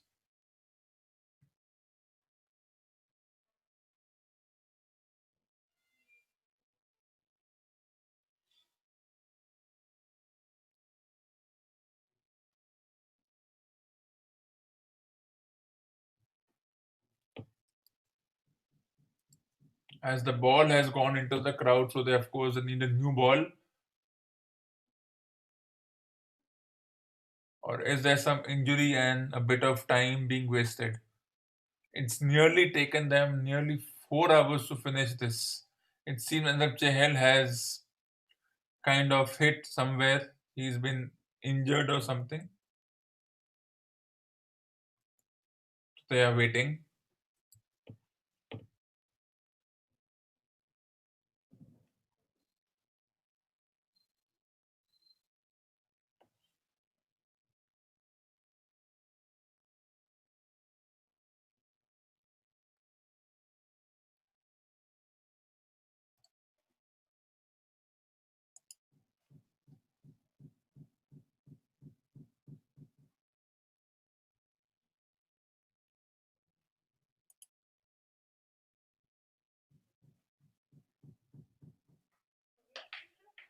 मैं है वो जो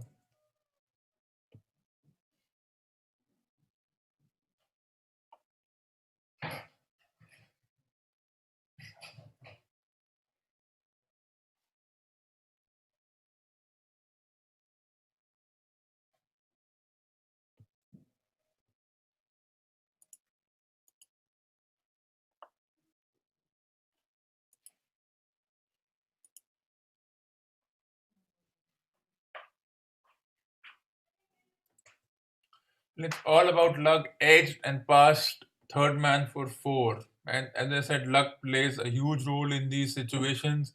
There's nothing you can do about it.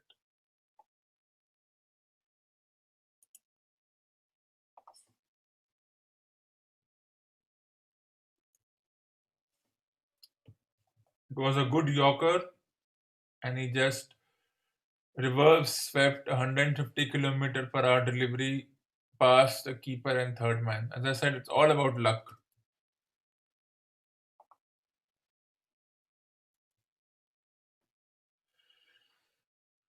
This time Maxwell decides to go, but this time the catch will be taken by, of course, who else? Jadeja. Nobody else would have been the right person to take this catch.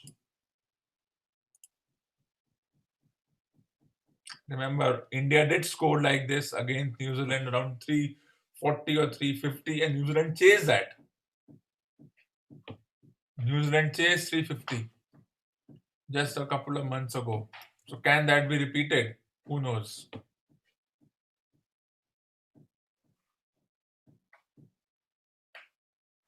So Maxwell departs for 45 of 19. It's 4 for 328, as Shami is the only guy with more than 2 wickets and less than 6 runs per over. Everybody else has disappeared. So 5 overs to go, two to Bumrah, two to Saini, and one to Shami. How will he balance his bowlers? Well, he has to. He has no option.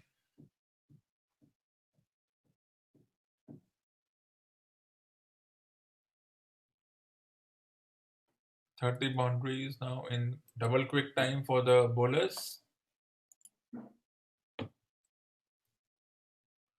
And now I suppose Marnus Labuschagne coming at number 6, a position he's not used to because he wants to come in number 4, but then well, anything is possible right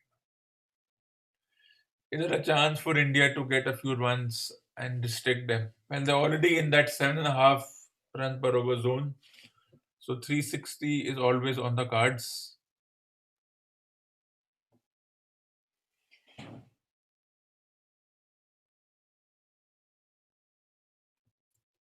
As he lofts it over the fielder, 2 runs without any issues. 45 gone. It's 4 for 330. As I said, 350 was a possibility. Now, what can they get in the last 5 overs?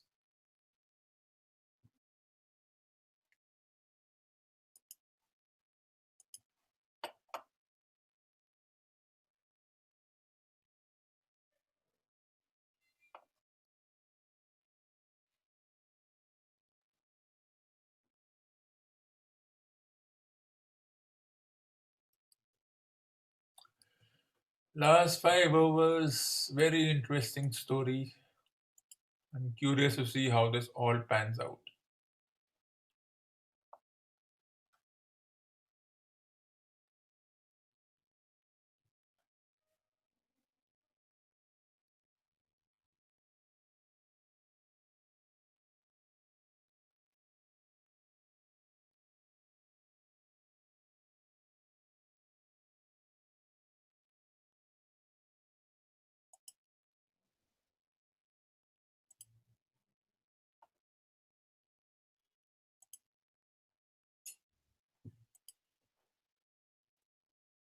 As we get ready for the last 5 overs of a very interesting match, and they have gone beyond time. That's straight to the fielder and a bit of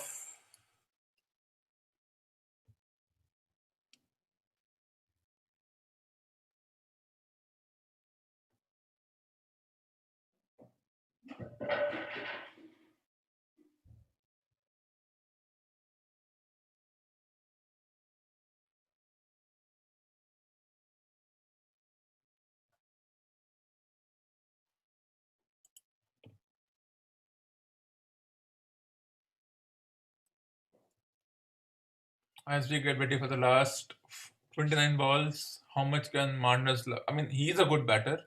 He can do the job. Nobody's questioning his skills.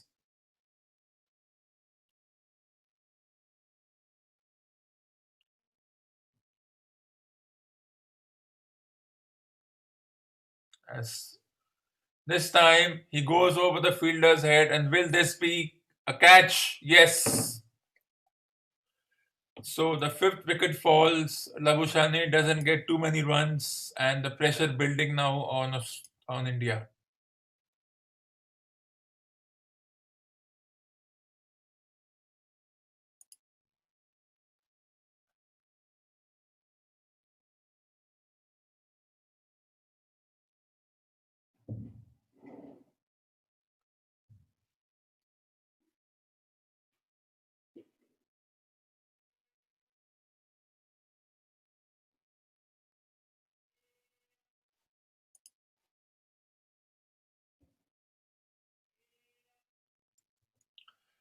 So India get another wicket. Now it's the final, one would call the final nail. So, so if not for Steve Smith's innings, this would have been a very difficult situation for Australia. They batted well. They had a good partnership of around 50 runs in around 4 overs. But that's the way the things are, and that's the way we have to analyze them.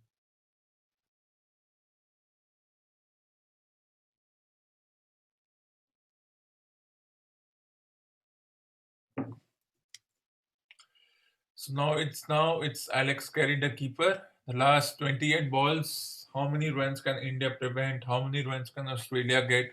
A very this time flicked away, but it's a wide.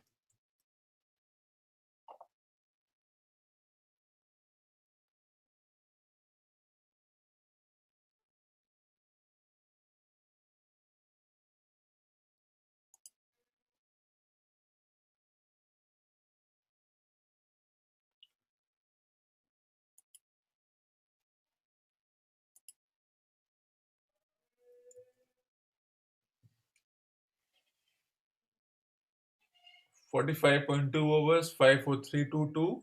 Smith on strike. A good Yorker that's flicked away, but that will be brilliantly stopped at the boundary for 2 runs only.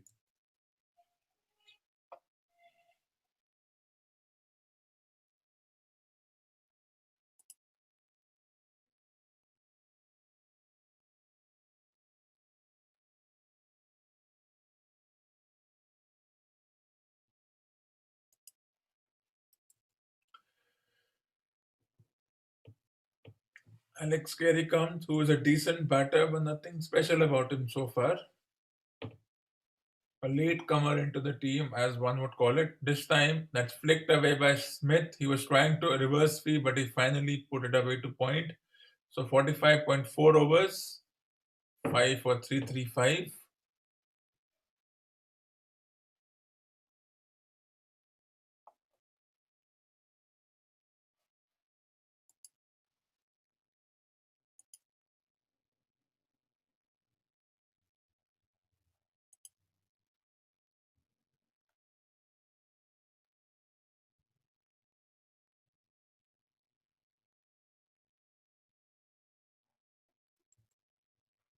As we get ready for the last 4 overs, how much can India restrict them to? I'm very curious to know that.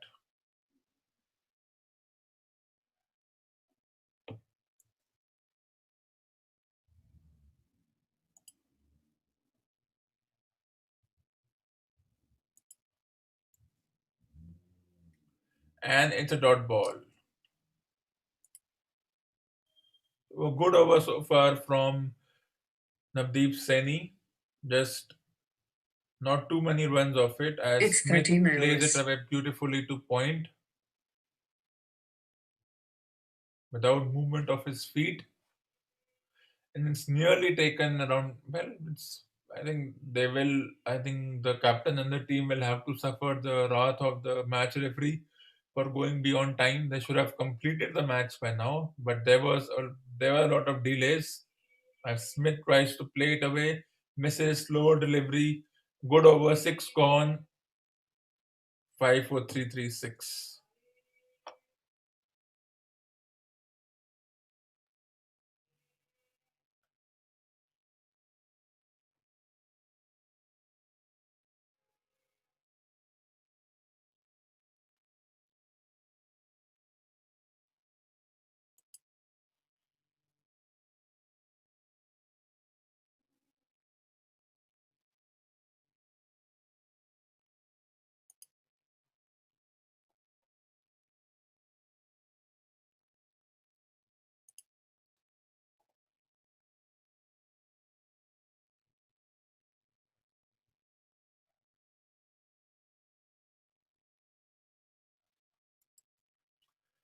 As we get ready for the last 4 hours, the team looks pleased so far with the performance.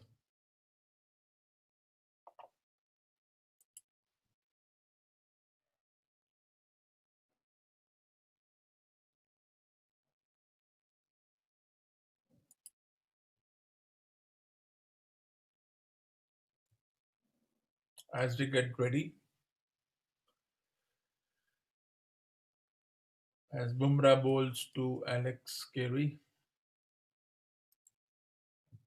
Good Yorker, flicked it away, but just one run.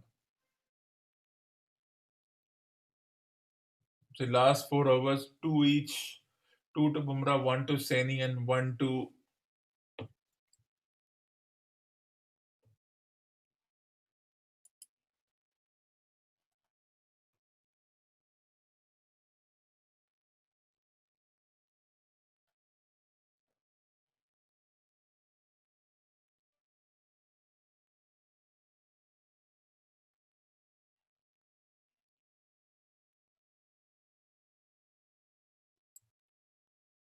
as Bumrah bowls to Smith.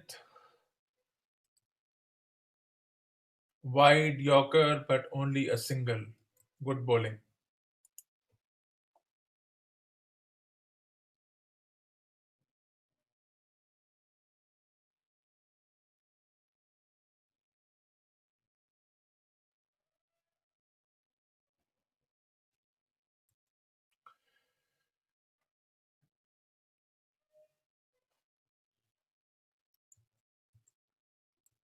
As we get ready for the final few overs, another good Yorker and a single taken. Well, had it been an out, it would have been worked better for the batting team.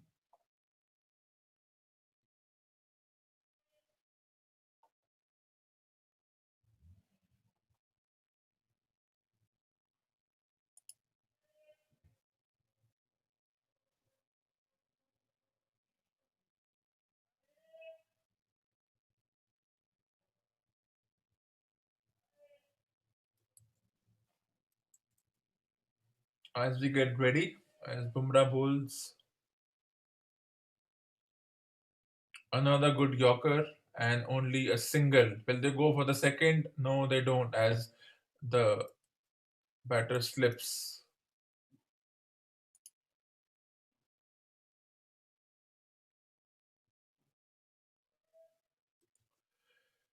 A very good over so far by New Zealand, by India, in fact. As after this, it's just the fast bowlers, so it's all on Smith and Carey.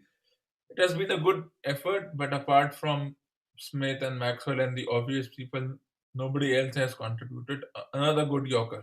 Brilliant over by Bumrah so far. Can Shami and Saini help them with this now?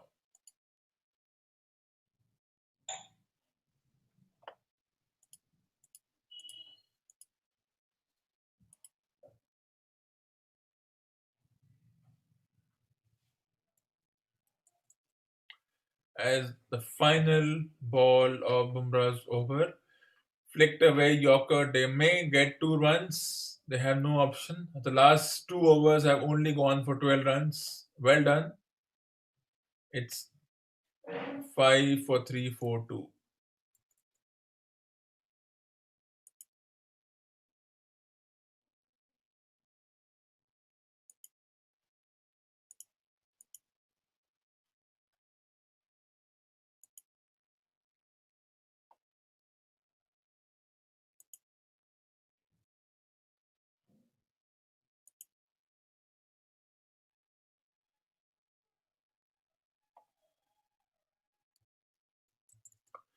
There's 18 balls to go in this match.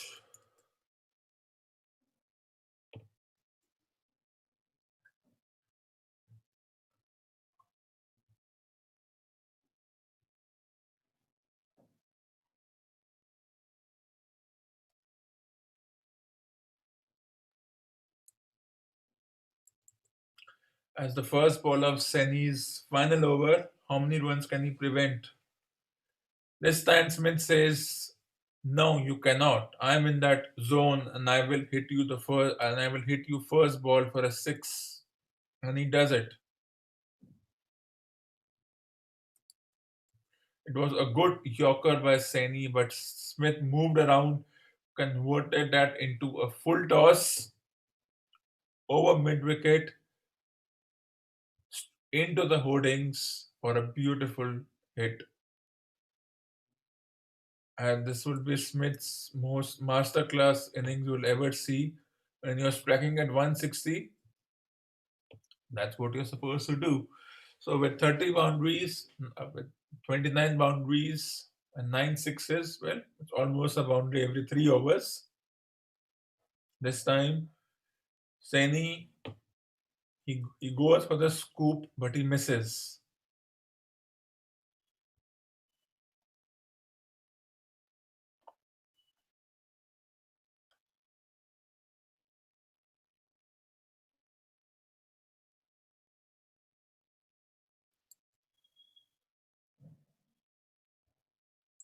As the last throw will be bowled by Shami and Bumrah as always, and interesting to see as to how they go about preventing the runs.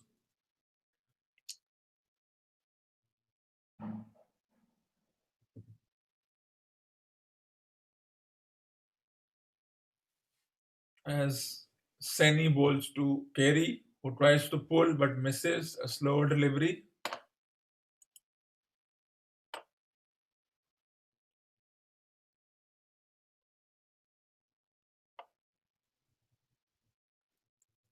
But if Saini goes for the maximum, then all the effort and Bumrah in the previous over and Saini also will go nil because they've already reached a very good score. It's already a good score. Can India chase it?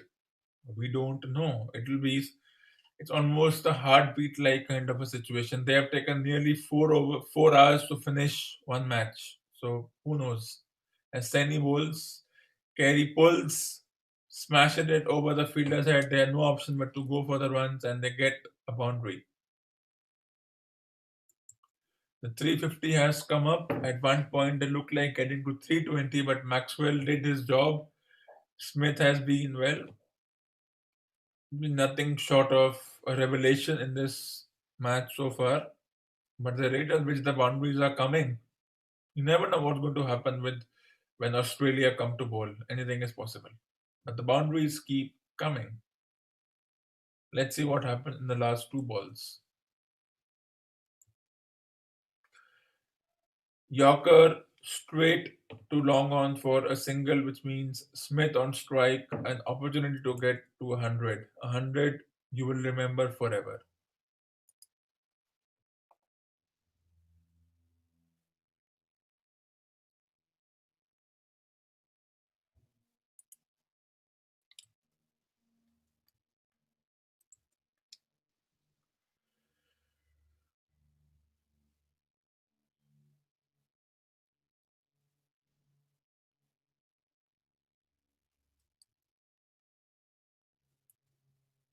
Thirteen runs from the over, it's 48 gone, 355 for 5. That's played away, good Yorker. 48 overs gone, it's 355 for 5.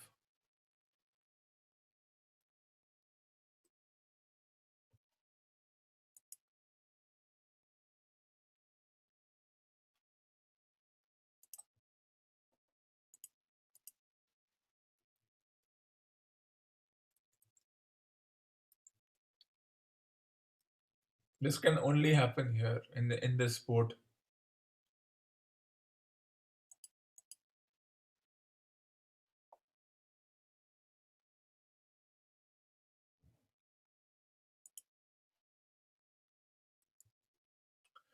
So Bumrah getting ready to bowl to Smith.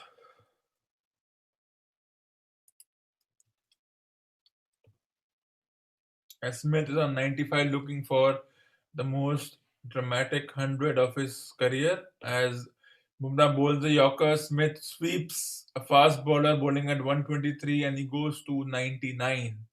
A good shot by Steve Smith. He knew what was Bumrah going to attempt. The 31st four of the innings. It was a slower delivery outside off stumps. Smith says, "No issues. I'll go with the ball," and that has been deposited for a boundary. It has to go somewhere. It Well, the boundaries keep coming thick and fast for Australia, as we get ready for the final 11 balls. Smith takes a single and gets the most dramatic 100 you will ever see. His 10th 100,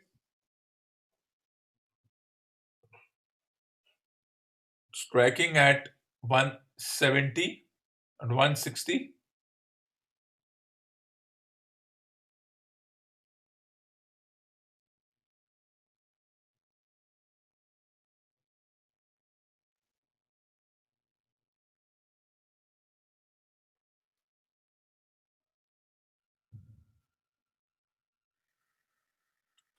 For 10 fours and 2 sixes, 4 sixes,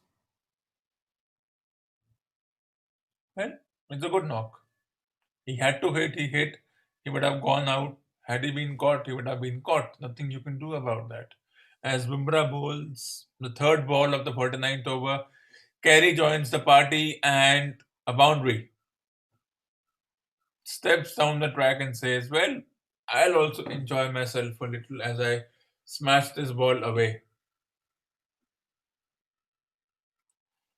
Converts the Yorker into a full toss, steps, comes down the track, and well, as I said, except for I think Labushania and Stoinis, everybody has been good with hundreds by Smith and Finch. As I said, this reminded me of the semi-final of the 2015 World Cup. As Carey straight to the fielder, no runs. This time better bowling. Just 9 runs from this over so far, and anything is possible.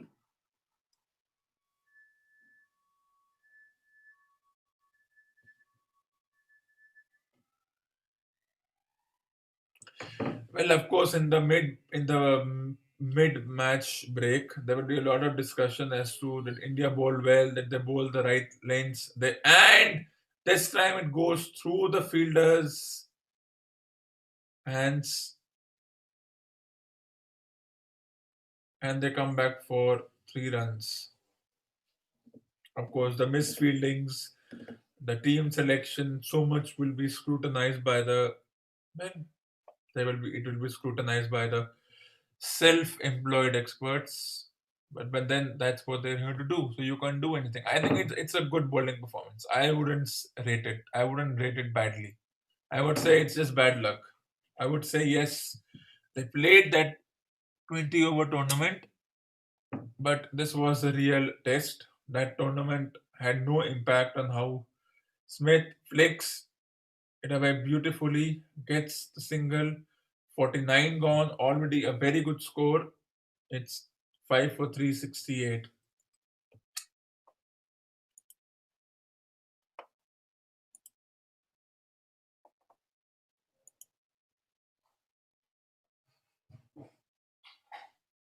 It's 13:15.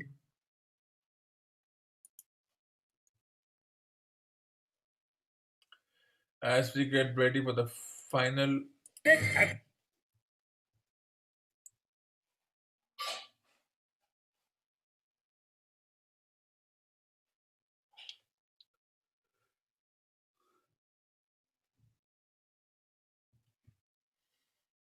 So the final 5 balls of this first half of the innings, as we are ready to go into half time.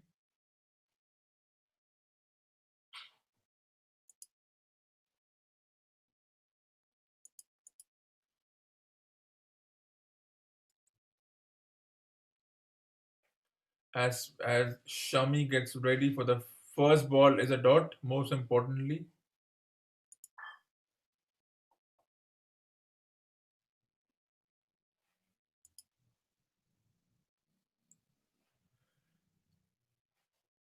As we get ready for the final 11 balls, final 5 balls of this match.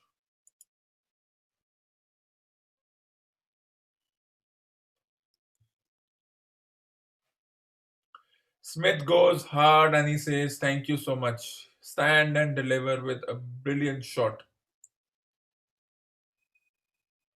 His 11th boundary. The runs are coming, they just stand and deliver. They don't have to move too much.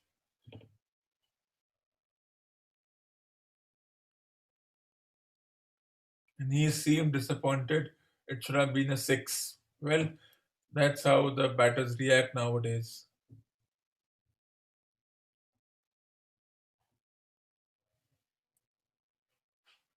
This time, full toss, and he's gone. And the reaction says it all. He wanted more runs, but good bowling. I just saw somebody's comment that the fielding along with the jerseys took us back into the more poor times. I don't think the quality of the jersey makes a difference. I think yes, they're coming back after a long layoff. The tournament is not the domestic tournament doesn't really qualify as something as you would call getting into the groove. So will they be questioned on their fielding and batting performances? I don't think so. Australia made 370, but it could have been the other way around. So anything is possible.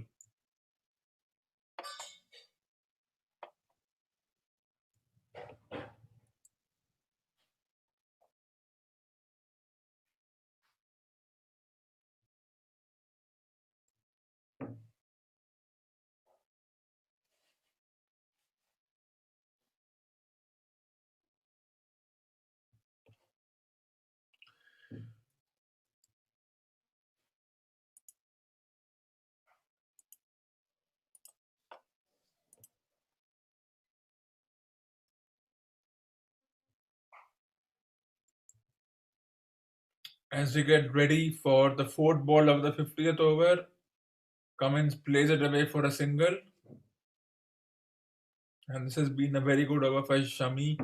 Four balls, just 5 runs from it. The first boundary was also a bit of fluke, so I wouldn't really count it as something special as we get ready for the final 2 balls of this over. And Shami, as always, has been the best bowler on display, while others have been carted all around, especially Chehel. But that's how it is. Australia had a bit of a luck. They won the toss. They shed all the inhibitions. They scored like an Australian team does. A good Yorker on the fifth ball of the 50th over as a long, arduous 4 hours will come to an end. 4 hours. Can you imagine that? 4 hours to complete one innings. In 20 overs, you take 2 hours to complete 40 overs. So that's how it is. You can't do anything about it.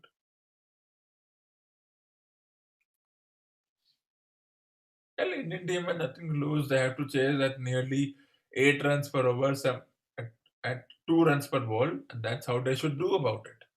As Shami bowls to Carey, who misses, but they take a single, and that ends the innings. And and Australia get to 6 for 374, a good score, a decent score.